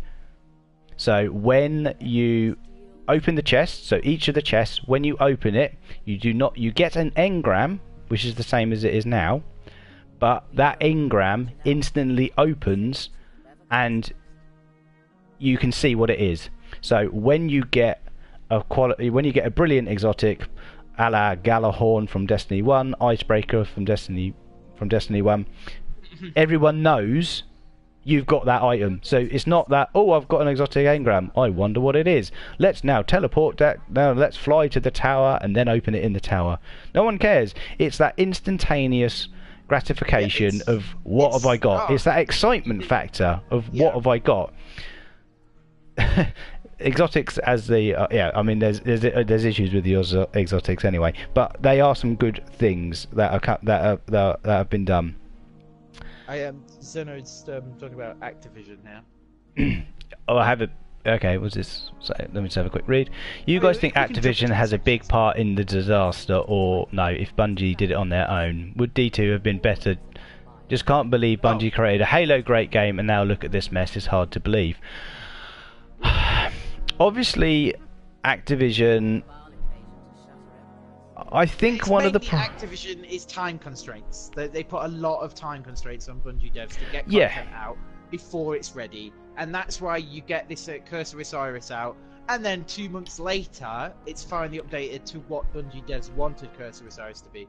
And even that, the size of the DLC of Curse of Osiris was so small and minuscule that it might as well have just not been a DLC and would have just been in the base game. It didn't make any change. Didn't make much change. I mean, we will talk about the stopgap, wasn't it? We'll talk about. We'll talk about Masterworks, and yeah. So, just one other thing on the raid I want to go into is obviously something else they've introduced in the raid is that once you've completed the raid, you can go and see the sweeper bot. Benedict, I think it's Benedict or something. 49, is it? Yeah, something like that. You can go and see him with the tokens you have got, and you can, and he is selling a particular loot drop from the raid. I think it's normally a weapon, which you can buy with tokens, and that recycles each week. So it means you can actually get that item each week, which is quite nice. So it means an option to buy something. But you have to have completed the raid that week to be able to do it. So I quite like that function. Excuse me. I quite like that. So if you complete the raid and you go, damn, I didn't get the rocket launcher I wanted. That's a pain. Oh, that's great. This guy is selling it. So it means you can buy what you're after, but you have to complete the raid to be able to get the item he is selling. I don't know. What do you think of that? Do you think that's making it too easy, or do you think that's quite nice? I think it is. I mean, everyone's going to complain that someone's got this rocket launcher. I don't have the rocket launcher. I want the rocket launcher. But that's the whole mentality that got rid of random roles in this game. It's because everyone complained that because this person plays it all week long, day in, day out, they have guns that I don't have, they're too OP in PvP, it isn't fair, why am I getting killed by these guns? The answer is because they've played and they've grinded for these guns, they deserve to have these guns. If you want these guns, you're going to have to do the same thing. Yeah. Which is, it's the harsh reality of it, is if you want good gear in a game, surprisingly, you have to play the game. You have to put it rewards you for playing the game. So if you put time and effort in the game, you get rewarded back. And I think the people who do put the time and effort into the game should be able to do that. There is a sort of a counter argument to that, to say what happens if you're married with 2 kids, 9 to 5 job. Yeah. You can't play all the time. You've got other things. So being able to maybe buy the odd bit of gear like that is not. I don't think it is the end of the world, but because of the way the gear is in this game, I think that there are other problems. Hearing a lot of chatter about your claim. As I said, I think there are other issues to do with the rewards and the quality of the exotics and the quality of the guns and the guns themselves. So that is something that they've actually done. So part of me likes it, part of me doesn't. I think until maybe we're running the raid like that, I can't tell whether it's a good thing or not. Right. So I think that's pretty much the raid covered anyway. What else? What was next? What were we going to talk about? Best PvP.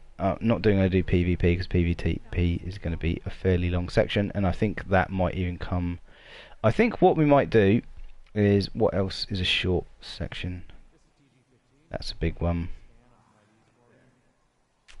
That's a big one.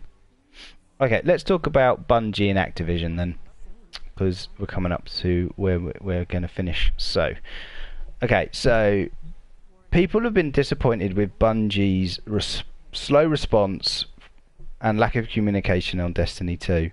I do think this has damaged the trust between the community and Bungie, and they are making changes to it.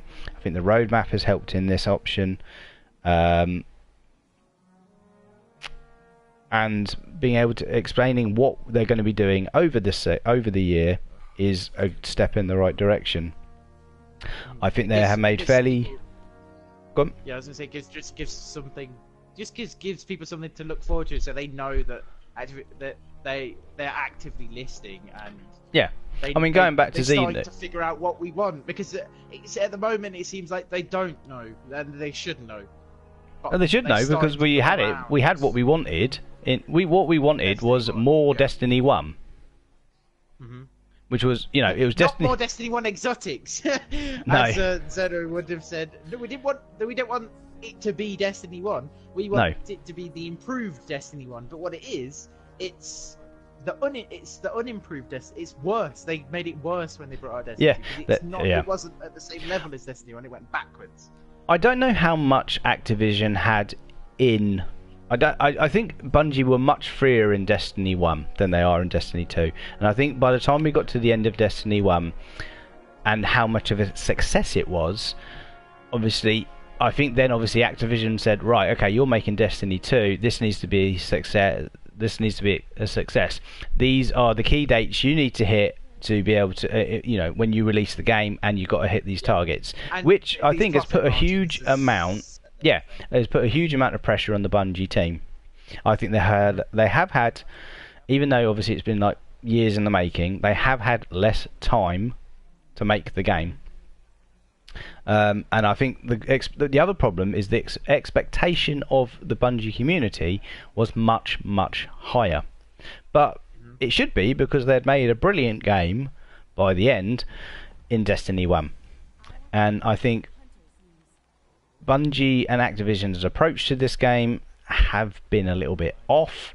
I think they have aimed the game too much for the casual. Yeah, far too much in the player. If you think, if you go back to the first week Destiny was released, Bungie released tweets of how surprised they were that how many players they looked at the stats and how many players were actually at end game level so quickly.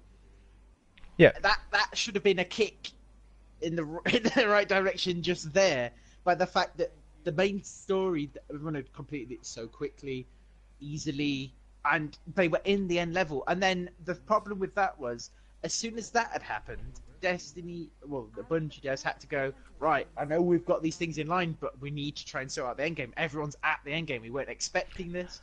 And then it just kind of snowball effect is, okay, we'll start working on this. Then, oh, we found a bug in the game. People are glitching through walls. We can't have this. We need to fix this. So that means we need to push the DLC further back deadline. Oh, no, Activision are getting on our case because we've pushed the DLC back. We need to make our money back. What we're going to do? Okay, we'll bump Eververse up. So they bump Eververse up. Everyone complains that Eververse has been bumped up.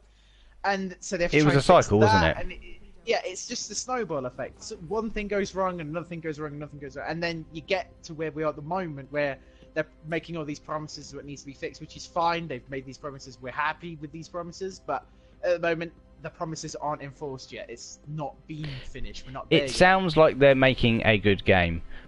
Yes. It sounds like they're we getting. wanted. The problem is, as I said, the big problem what we're getting, which is sort of roundabouting, but is we're finally getting back to what Destiny 1 was. Yeah. So, which, as I said, should never have been a thing in the first place. But it is what it is. We shouldn't have to. A sequel shouldn't have to get back. No, to how good it shouldn't need to get back to the. was. It shouldn't need to get back to It the should previous start- game. It should start at Destiny 1 level and go higher. Yeah. Not revert back to how Destiny 1 was. Try and work its way back up. Yeah, that's totally. It should not have started like that. Even if they'd said, right, people were happy playing Destiny 1, which was the thing. They were still making money from Destiny 1 because people still bought Eververse engines. They were still bringing out small bits of content, which people were happy with. If they'd have just said, we need another year for Destiny 2, but we're going to bring out another DLC for Destiny 1 in the meantime, people would have gone, we're fine with that. Yeah, don't I think that would have been anyone would okay. gone, okay, if they would have said, right, we can bring out Destiny 2 now, but it's going to be a worse game than Destiny 1 is, everyone would have said, no, we don't want it. Yeah, we would have been told. We would have just told them to wait. But this is the problem. Not the problem, but this is obviously the way it was. And obviously that's the thing with having Activision, huge, obviously massive company, probably one of the biggest probably one of the biggest games companies in the world. Or obviously that they have targets and shareholders, and they need to meet them. Yeah, they have to, yeah. And that's the They are a problem. I mean, it is the world with AAA games that we live in. The games cost a lot of money to make, and they require a lot of time to make them. And I think the time pressure has really shown on Bungie with this one. And I think that's just what the problem is because they're under the microscope. So every mistake they make is amplified. Whether they made this many mistakes when they were doing Destiny 1, Yeah, I don't know. There were issues. I mean, people forget the issues that were in Destiny 1, and there were a lot of them. The glitches that are in Destiny 1 that they had to fix. Oh my god. Yeah, there was a lot of, but I think the problem is because of the size of the franchise, the amount of people who played this, who wanted to play this game, and the new people the coming in. community as well.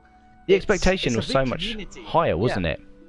Yeah. Because we knew what we had with Destiny 1, and we were thinking, oh my god, Destiny 2, it's going to be like we were Destiny thinking, 1. Oh my god, Destiny! Could you imagine if when you was playing Destiny 1, they said Destiny 2 was out? It's like, could you imagine Destiny 1 being remade in this age? Oh, that's going to be amazing! And then it came out, and we were like, yo, this is pretty cool. I like this storyline. And then you got to the boss, you killed the boss. It was like, right, I'm at the end game. What is there to do? Oh, you can only level up by doing the weekly engrams. There's no grind left in the game. There's no random rolls. So what you're saying is everything that you can do to level up can be done in one day, and then there's no reason to play for the rest of the week. Well, how am I supposed to enjoy myself? Oh, you can do PvP, but I don't want to do PvP. Yeah, because the thing, that was the thing, is the PV, you played the weekly, you did your weekly stuff. The idea, I can understand their idea. You did the weekly PvP stuff, the PvE stuff. But then the thing that kept you coming back and playing through the week until you got to like the weekly reset was the PvP. But because of the meta of the PvP and the way it is currently playing, people aren't playing it and they aren't enjoying it, and that is why the big YouTubers and the big Twitchers are dropping off, because they don't want to play it. So there's nothing to play in this game. It's and the people aren't enjoying the trials because of the meta, and it's all linked. It's all linked, isn't it? So Bungie are looking at how they are patching things, and they have made they're going to be. They're not going to fix No, it. They said they're going to. They have. And they probably will. I mean, they are looking at how they patch things as well, because they made a change to the shoulder charge for the Titan. It was people were using it for traversing and moving around the map. Not Yeah. quite how they were expecting people to use it. Bungie nerfed it so people couldn't use it for that, and they've now gone back and put it back to how it was, because they've come back and said, okay, we were wrong, we nerfed this and we got it wrong, we shouldn't have nerfed this.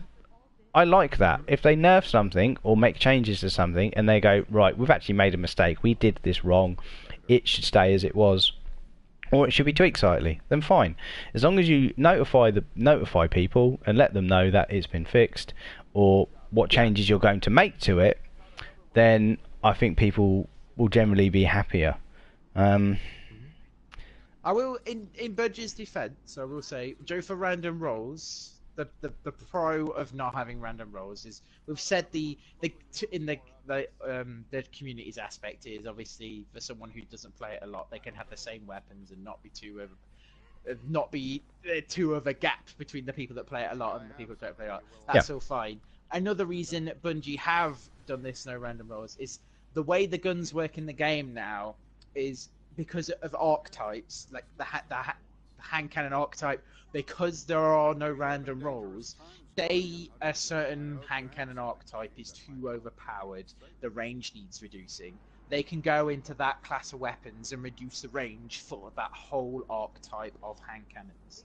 Yeah. Whereas before, they'd have to do it individually because of the random rolls and how they separated all the guns into their own classes. Yeah, they've Now, changed the way it's the a guns are class. done, aren't they? They've changed the ways they can patch the guns, which means the patching is done faster. It is still done by seasons generally. It'll be any major changes will only be changed in the seasons that we are introducing, which will help them change the guns. It means you've got to use them as they are a little bit longer. This is why it took them quite a long time to get Prometheus Lens fixed. But obviously before it would have been. It means we would have nerfed. Prometheus Lens probably would have been taking out. Yeah, but by them fixing Prometheus Lens, or what they would have done, they would have nerfed it across the. They would have nerfed the archetype of that gun. Was it Fusion? And yeah, the tracer rifle. You would have got the Cold Heart. Would it be? Yeah, they would have nerfed it across the board in D1. But obviously now, because they've changed it, it means they don't have to. Fair enough. What else can we talk about? Should we talk about the Nightfall? Because the Nightfall is not a particularly long section. Yeah, you can go for it. Yeah. Okay, Bungie are introducing a scoring aspect to the Nightfall again, and the timer-based version of the game of the Nightfall is coming out. Yeah. I personally did not like the timer. I don't want to be. I can understand it as maybe a monthly modifier. So over the month, once one of the weeks when it resets, there's a timer modifier. That's fine. But I do not want to be timed for every single Nightfall I do. Because all you end up doing, depending on the Nightfall, is you just rush past the enemies, or you rush past, no shooting. Because there was the one where you only had a certain amount of time and you couldn't increase it. There was the one where you had to shoot the orbs to get more time, but they were limited, so you could only have so many. And the other one was you had to kill ads to get time, wasn't it? Yeah. And the kill the ads one's got to be probably one of the easiest ones, hasn't it? Yeah, the kill ads one was probably wasn't too bad. But the main big problem with doing the Nightfall like that with the timer was you couldn't solo. No. The Nightfall. People can't solo the Nightfall. I mean, there's quite a lot of people, Twitch, a lot of streamers and stuff. One of the things they like to do was to solo the Nightfall. But if you were playing on your own, and if you weren't in a party, or if you were on your own and you didn't have much to do, you could think, I can do the Nightfall. It might take me an hour, maybe, to do the Nightfall, but solo, I can do it solo. Great. That's what it should be like. The Nightfall should be hard, but it shouldn't be timed. And I wouldn't mind it if, as I said, the timer was a modifier once a week, once a month. Not a problem. I don't mind having that as a mechanic. So when you're going, okay, this week it's the timer, but the rest of it it's not. fine, perfect. I don't mind that. They are introducing something called challenge cards, where by activating you complete the what I believe it is you complete the Nightfall, and once you complete the Nightfall, a challenge card drops. And what that does is it allows you to turn on certain challenges for the Nightfall. So you can, I think one of them was to increase the damage archetype of Solar, Arc, or Void for the Nightfall, and by doing that, it would give you a score multiplier. So you can get a higher score, because what they're doing is, because it is going to be a score-based Nightfall now, Bungie are setting a community level for the Nightfall, and if your team can score above that community level, so they're setting an average level, or a level they deem, whatever they deem it to be, is you then you'll get your aura. And it also, you can get an emblem, and it shows on your there's some other bits to do with the emblem as well, which is quite cool. It shows your score, it shows your score on the emblem, so people can look at your character and go, right, damn, he's good. He ran the Nightfall with a really high score, and you've also got the visual aspect of just looking at someone of the aura as well. That's quite cool. I think that's quite cool. Yeah. And obviously part of the other thing is that the score has a bleed time on it as well, I think, in the Nightfall. So as you're playing, your score is actually diminishing, and there's certain timer points where I think that it cuts off and it can't get below a certain amount, or there's some other mechanics to it, and must admit I haven't finished reading up on that, so you have to forgive me on that, and we'll probably talk about it at some point, and once I get a chance I will actually read that up. I think that's about it, really. They are making some Nightfall only gear. So I think there's going to be some bits and pieces which you can only get. So strike specific gear for the Nightfall. I know when not the Dawning, what's the new one? The Crimson Days. Yeah, when Crimson Days comes up, if you run the Nightfall during Crimson Days, you get a dance. Not great. It's not great. It is the Beyonce. Wait a minute. It is the Beyonce single ladies dance though, so I will definitely be running the Nightfall. I definitely want that. So, but it's quite cool. It's something, you know what you're getting. I like that. I like that. If I do the Nightfall this week in this event, I get this item. Great. I like what they've done with the Crimson Days, with the drops. If you don't know about it, what they're doing is while you're doing the Crimson Days, when you level, when you level, you'll get a Crimson Engram, and when you play the new PvP section, which is a 2v2, and when you level in that, you will get a engram as well. And I think if you run the raid during the Crimson Days, you get something, because there's something else as well. So what they're doing is any engrams you get or are dropped will give you an item out of the selection of Crimson Days items, but it will not duplicate until you've got all the items. So I mean, and also it's quite nice because if you can just do normal things. So we can go do strikes or public events, we can grind them out, keep getting engrams, we don't even need to do the PvP, but obviously it's probably faster for the PvP, and we can get all the gear, because every time you get an engram it gives you a piece of gear which you haven't got for the Crimson Days, which I think is brilliant, which is what they didn't have in the Dawning, and there was no way to get all the gear in the Dawning, and it was very difficult to get it. I think that is a brilliant, this is how the Dawning should have been done, but obviously they've finally made that improvement, and congratulations on Bungie, because I think they'll have hit the nail on the head on that one. You're not getting duplicate items, and I know if I put the time in, I can get all the items for Crimson Days. So I think that is very good. So it's incentive. I mean, I actually, when the Crimson Days starts, which I think is on Tuesday, which is the 13th, I will actually come and play the game because I actually want some of the bits and pieces for it. I want the dance. I think there's a Sparrow and there's a Ghost.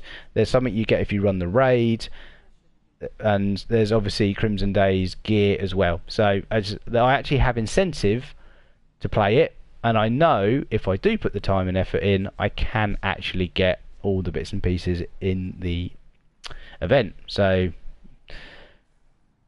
good, really, on that one. So I mean, you don't mind playing something if you know you're going to get it. So having having the Pacific strike gear is good because you know if you do the strike, you can get this particular piece of gear. So I think being able to being or sort of knowing how to get gear is a good thing, and knowing that if you do a particular thing, you will get this particular gear. It does take a bit of the grind out, but it gives you an objective, something to grind for. It's like the Galahorn. People in Destiny 1, people knew that the Galahorn was a raid drop, so people would play the raid. Yeah. It's the same principle. You know what you want, so you grind to get it by doing certain things. People would play Archon's Forge if they wanted the sniper rifle, the specific sniper rifle that you could get from it. You're only going to grind something if you know what you can get from it. If someone said, "Oh, here's a boss, just kill it over and over again," and you said, "What can you get from it?" and you said, "Oh, I don't know," you wouldn't do it because you don't care. It's like you know what you want and you'll grind to get it. If you don't know what you're going to get and it could possibly be worthless, what's the point in doing it? Yeah. There's no incentive, is there? No, you need an incentive. No, I mean that is one of the things I think they've all. I mean, sort of talking in sort of drops and gear is in general because and random rolls and things is I think something they have got wrong. I do think they've got wrong in this one is being able to get. There's not enough of being able to get particular exotics only from doing particular things. So I know there's the raid ones, and you can only get the raid ones from doing. I believe you can only get the raid ones from doing the raid. I think. You can. There's no other way of getting the raid rocket launcher, is there? I mean, if you hand in exotic engrams, you can't get. No. You can't get the raid rocket launcher. You have to run the raid, don't you? Raid and raid tokens from Benedict. Yeah. There should be more of that. There should be sections where if you run the strikes, there is a higher chance that if you run the strikes, when you get, if they are still doing it as engrams, which is okay, I suppose, or at the chest at the end, you can get these particular exotics. If you run the Nightfall, you've got a chance. There's a pool of there's a pool of exotics of armor and weapons, and they will only drop by doing this particular thing. That gives you, because that means you can look it up. You can go, right, I need to run the raid. I need to run the Nightfall. I need to run strikes on heroic difficulty because it gives you a better chance of getting a particular. It maybe needs to be this strike. Yeah. This certain boss has a loot pool that has. I mean, if that's the thing, yeah, no. If that's the thing, if they say, okay, you can only do it on a. If you're saying you can only do it on a particular strike, then maybe on the strike playlist, it's not random. That when you click the strike playlist, you can pick. So if you want to, I know they're taking it out. I know they're making changes to do with rerunning the same raid. Sorry, not raid. Well, I keep saying raid. The strike. So obviously, normally a lot of the time now is you run a strike, and when you don't go into orbit, you go into orbit, you come back down, you're running the same strike again. That's not fun. I don't want to run the same one again. I would only want to run the same one again if I knew that I needed to run that one for this particular piece of loot. That's fine. I would grind if they said, "Oh, you can get this amazing sniper rifle or this amazing rocket launcher, but you need to do this particular strike." I would grind the strike. I would grind that strike until I got it. That's fine by me. But there's a way of getting it. I don't want to just be wandering around. I open a chest. Oh, there's an exotic engram. Hand it in. Oh, look, I've got that gun I wanted. That was fine. That was easy. Yeah. I mean, it does also lead on to the question I have about Xur. We will talk about, and then we'll just. I think we'll talk about Xur. We'll talk about exotics and so it's a full piece if you want. Yeah, we'll talk about exotic. Do you want to talk about that now, or? Yeah, can do. We'll do that, and then we'll wrap it up for today, and then that'll be the end of the stream, and I'll see you next week. Right, exotics. Right, should we just exotics? Too easy to get. Yeah, well, yeah, that's one. I think the main. Let me just find my quick bit on exotics. It's only a couple of. It's only a couple of pages now. It's not that long. It's a couple of It's a fairly chunky bit of text, but right.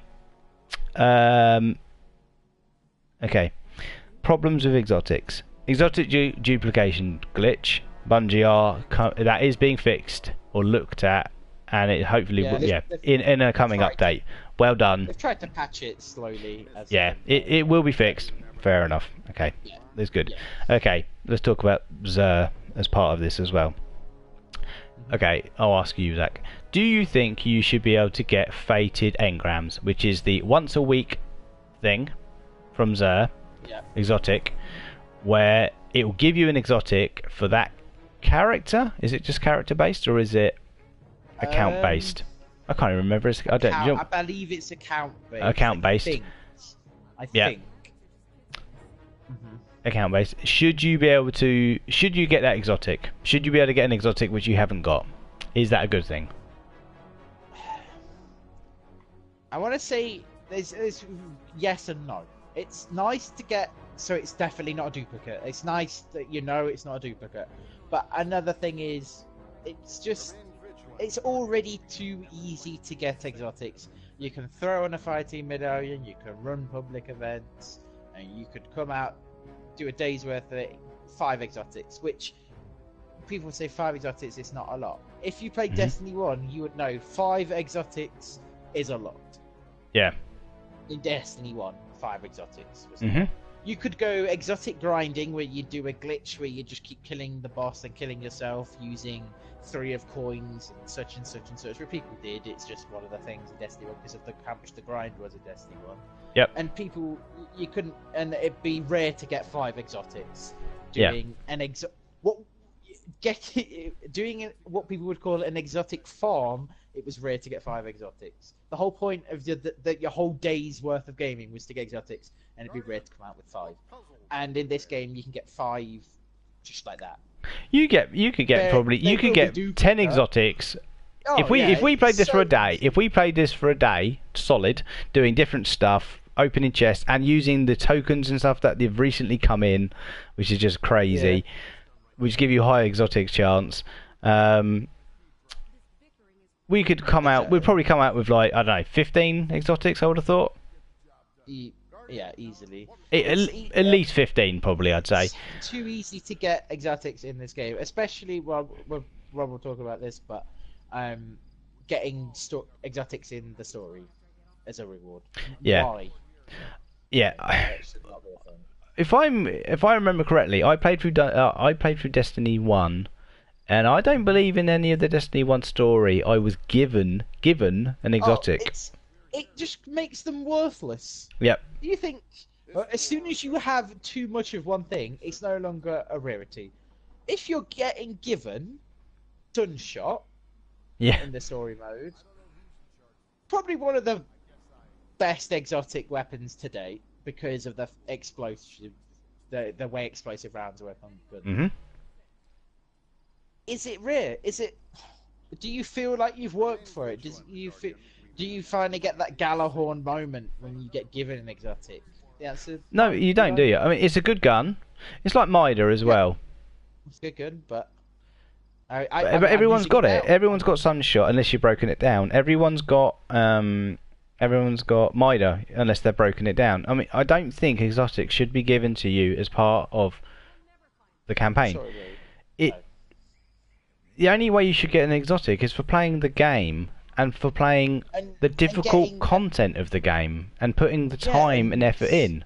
So, as I was saying, are the exotics too easy to get? Yes, they are. and by having the mechanic to get an exotic that you do not have, it's taking the excitement. It's taking the excitement out of getting an exotic out the game. Yeah, it's. They are. You think Xur already has different exotics every week? Yeah. In Destiny 1, you just had to wait for the exotics you wanted. There's Yeah. nothing wrong with that. People don't mind waiting for the exotics they want. He never sold Galahorn. Destiny 1. No. Xur never sold Galahorn.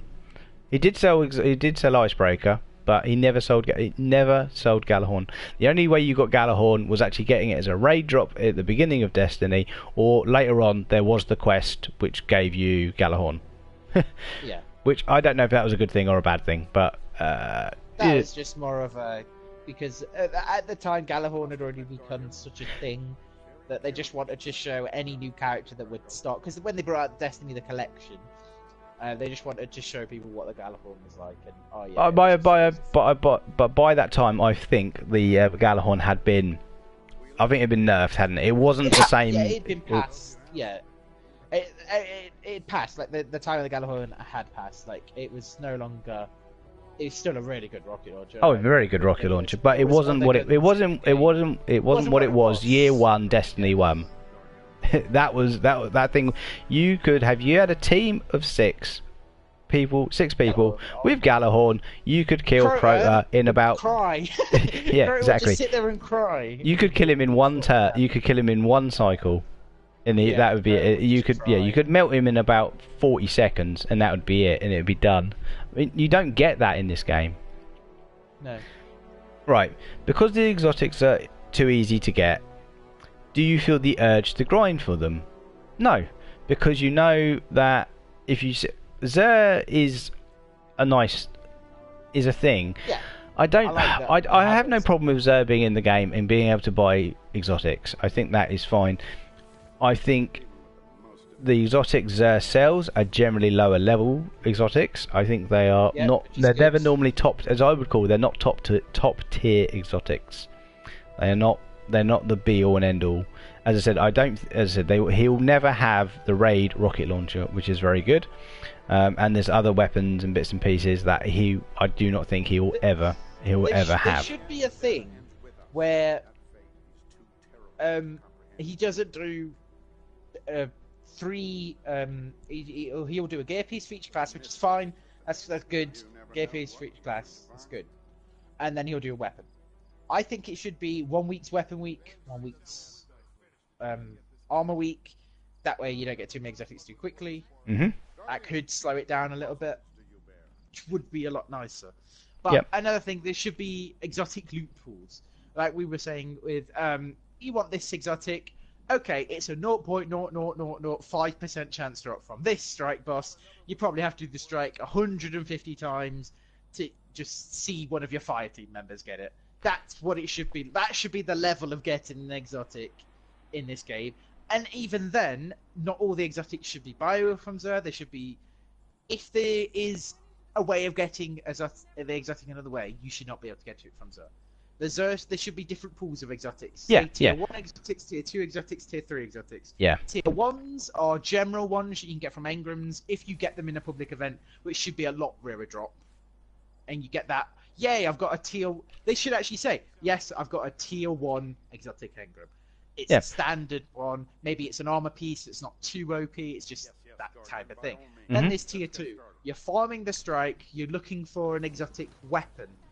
Not an exotic engram. You want an exotic It needs to be either an exotic weapon or an exotic armor piece that just drops as it is. It comes up in the chat with its name from that boss. People go, oh my god, he's got it from this boss. We've been trying so hard to get it. It shouldn't be like, oh look, he's got one of those. I've got like 5 of them. Yeah. No, that's boring. Why would you? You don't want that. Yeah. And then, then obviously you want raid exotics. Raid and Nightfall prestige Nightfall exotics. But even then, they're not always a guaranteed drop. But by doing the prestige Nightfall, by doing the prestige raid, you do have a higher percentage chance of getting it. And when you do get it, it's good. And you know, it's rare, it's unique, not as many people have it. So when people see you with that, when people see you with that gun, they know or that armor for it piece, as well. they go like, oh my god, what weapon is that? You know, there's that reaction of like, he's just turned up. You know, you're playing randomly in a Nightfall or something. Someone jumps in and unleashes this rocket launcher that Yeah, you know like, that oh my that God, what- this that's he fires the amazing. rocket and it Message him, oh my God. freezes all of the Yeah. enemies. You're like, oh my God, what is that? What do you Yeah. do then? You go on Google, you go on whatever search engine you want, and you look How it do you up. get it? Destiny 1. Oh my God, how do I get that? Oh my God, I need to run the raid. I want that rocket launcher. Or I need to. Oh my God, I need to run this strike. Oh, I'm gonna run this strike until I get it. Yeah, And then you get the moaning like, oh, it's so difficult to get exotics in this game. But that's what people want. They might moan till their ears bleed that, it's too hard to get this exotic. I've run this strike 350 times. My friend ran it 10 times and got it. It's Yeah. just the way ran. but that's RNG, isn't it? And at the end of the day, Yes. as talking about sort of RNG on exotic drops, and in Destiny, there are exotics in Destiny 1 I still Yeah. didn't get after 3 years of playing that game and playing that game a lot. There were guns I never. There were weapons in that game I didn't get. Where is that in Destiny 2? It is not. There are some exotics in Destiny 2 which I haven't got, but at the end of the day, I'm not that bothered. This is sort of in general talking about the power and the uniqueness. Are of- exotics exotic? Well, it's not just rarity-wise are No. exotics exotics. Are they worth using over other guns? No, I would not swap my Nameless Midnight No. or Better Devils for any exotic hand cannon or any exotic scout rifle because there just is not a better one. No, That's just how it is. the They- the legendary weapons are as good, if not Yeah, better, than most of the exotics in this game. yeah. There are not many exotics I would run. If I'm thinking, got- okay, let's think. You've What got would your I cold run? heart for bosses. Yes, that is a good. I gun don't think for there's any bosses. I don't think there's any primary exotic. I can't think of any primary exotic I would run in PvE content. I can't think of one off the top of my head. Because No. if I wanted to run a scout, I would run Nameless Midnight. I would not run Mida. There might be some other ones, but as far as I'm concerned, there's only one gun for my primary slot, and that's Yeah. Nameless Midnight. For my secondary slot, a little bit more varied. I think I would run an exotic in it because it's a good one, Yeah. and I know you get it in the story. But I would run Sunshot because it is a good exotic, and that's the level of exotic there should be, if not better. Yeah, that is a good exotic. It's got explosive rounds, which everyone knows. Everyone who has, if you've ever played Destiny 2 with an explosive weapon, the explosive archetype is amazing. It's probably the best one. It's amazing.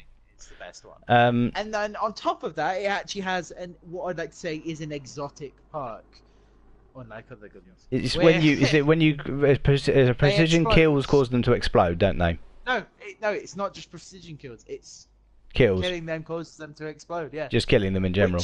Fair enough. If you think about, it's Firefly. I think it's Firefly is a legendary weapon one where Yeah. precision kills cause them to explode. So what? It's all it really is. Is the exotic perk is upgrading it from precision kills to just standard kills. Yeah. But Um, it is still a good perk. power weapons. Oof. I think the only one I know of which I would Merciless is good at certain bits of the raid. The raid The- rocket launcher is that an exotic though? That's I not don't an even know if it's no, exotic. I don't think it is. purple. It's Is it purple? It is a Nice. purple. It's Okay. legendary. Yeah. That's it really. I'm sure there are others, and there people would come back and Well, the comments and say, easy. People will come back. Yeah, this is my favorite exotic. That's fine. That's if you want to use it. Obviously, these are our opinions. We're just Yeah. saying how we think it is. If you think of it from a point of view, you can only have one exotic equipped. Is it worth using, say, a Wardcliff coil in your main slot Mhm. and losing the ability to use a shun shot or the cold heart in your secondary? yeah, When you can just as easily, just as good as ad clearing, run the raid rocket launcher or the Curtain curtain call. or in your power blue slot. shift is the other one, isn't it? Yeah. The three, In they're your the two power slot. purple legendary rocket launchers that I will run. If I don't have the raid rocket launcher, which is what I probably would run, is I will generally use Curtain Call because there, as far as I'm concerned, there isn't another heavy as good. So, I haven't found. I'm not saying there isn't. I haven't found an exotic heavy. Keep calling it heavy. It's D1 power weapon. A power weapon. That's another subject we'll talk about next week. Yeah. That I want to run. Just run through the last few bits on exotics. As I said, okay, there should be more hidden exotics. Okay. So obviously in the Nightfall and in the Nightfall, not in the Nightfall, in the raid in D1, I think you had to do a certain thing. I can't remember, and there were hidden exotics in Destiny 1 where you had to do particular activity. I know there's a shotgun. There was a shotgun in Wrath of the Machine. Wrath of the Machine? Yeah, I think it's Wrath of the Machine. There's a particular thing you had to do in Wrath of the Machine to get a exotic shotgun, and people had to work out how to do it. It was not explained to people how to do it. People found it. There should be more things like that. Was it the shotgun or was it the scout rifle? I thought it was a shotgun, but I could be wrong. The one that I can't remember. I'm sorry, just is it the one that like a Deceiver rifle that did like the bug? It's like nanobots shot from it. Can you remember that weapon? I think it was a different one to that. I can't. No, well, I'm not sure. I'm not that sure. was that type of weapon as well, where you had to jump on certain things. It's like a little puzzle within. Yeah, as I said, there are hidden exotics in the game. So there are bits, there are exotics embedded in the game, in the raid, and maybe in PvE or other bits and pieces that you have to do to get the exotic. Another simple one, but like the Rat King. Yeah. How many of the exotics did you have to go and do a series of things to get the exotic? The Rat King is one, but I mean, what did you... Thorn, the Destiny 1. How long did it take you to get Thorn? Because the amount of steps you had to do to get it, you had to do all sorts of bits and pieces, didn't you? And that's something like, even though you knew it was a guaranteed Thorn, you had to do a lot to get it. That's what it should be like. You don't mind, I don't mind if they had an exotic where they came to you and said, right, you need to do 25 strikes, 30 Crucible matches, and a Nightfall and a Prestige Nightfall, and then you get the exotic. Yeah. Mhm. I mean, that wouldn't be a bad thing, because I know what I need to do. The incentive is there to get it, and then you can grind for it. Perfect. Yeah. There should be more of that. There should be more of the hidden ones in raids and bits and pieces like that as well. I can't believe that can't be a good thing. No. Right. If you're gonna remove the random rolls like they have, there needs to be something to it. That's fine. Okay. Yeah. Give it.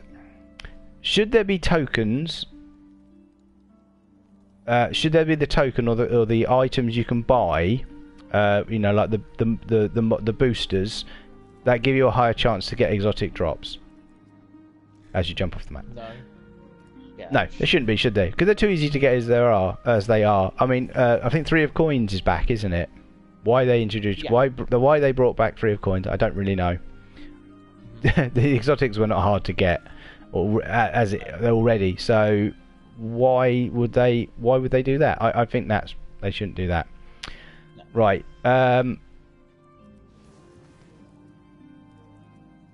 think because of the underpowered, because the exotics don't feel powerful, you don't run them. So the only reason I would run an exotic is because it's the highest level item I have, and I didn't have something I wanted to infuse it into.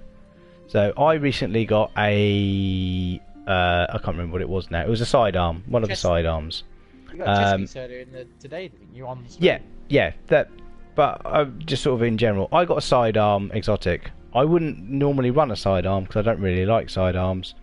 But because it was the highest level item I had, and I didn't have anything else to infuse it into, I ran that. But that was the only reason I ran it, because I didn't have something else, and it was the highest level item I had.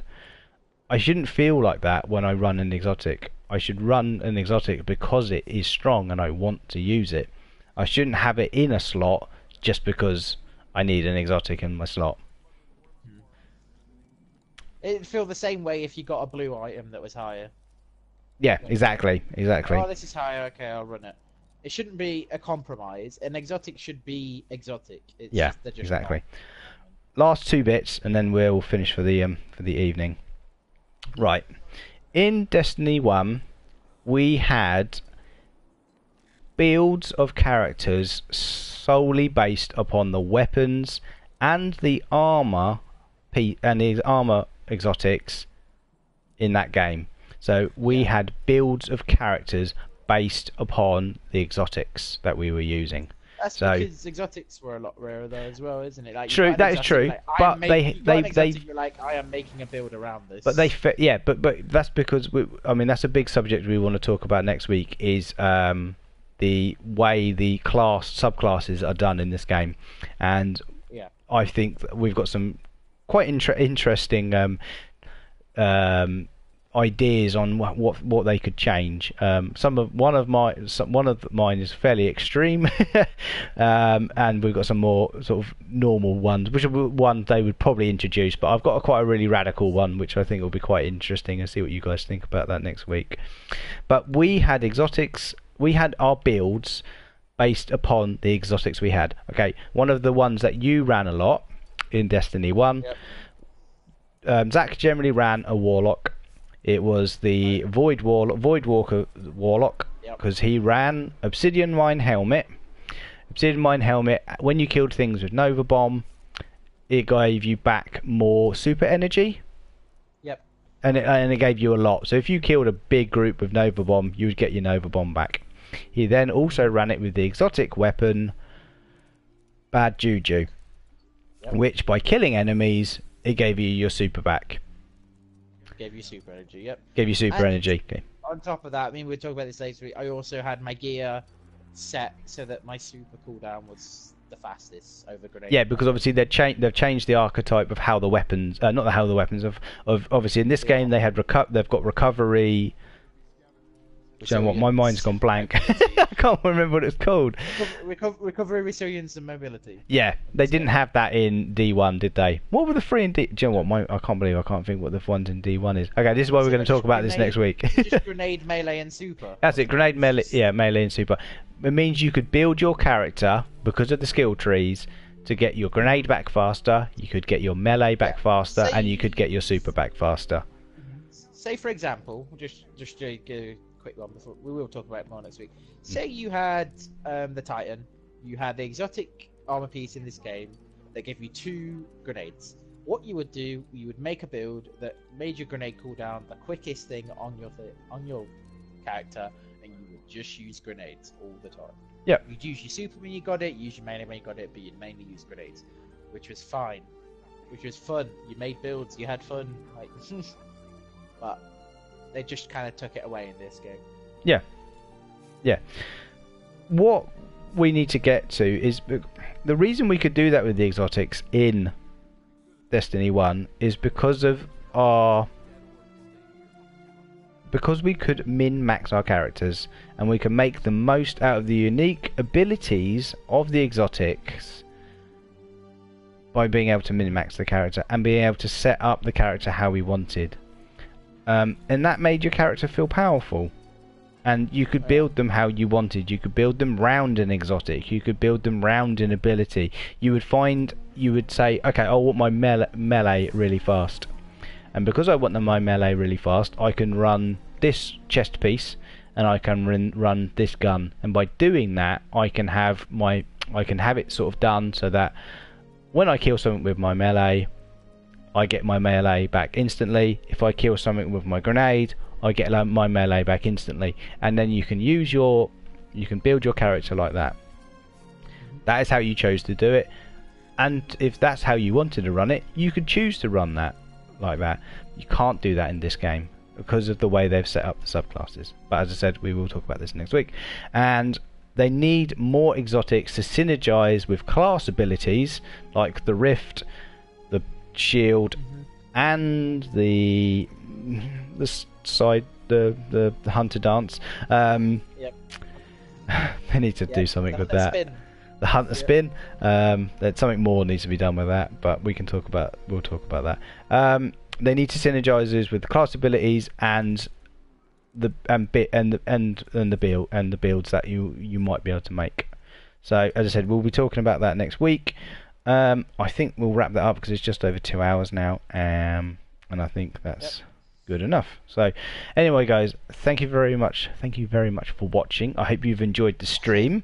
If you're all still awake. If you're still awake, I know it's just a lot. I know it's just a lot of talking. It's a lot of talking. It is a lot of talking. There was a little bit of gameplay in there, I'm sure, somewhere.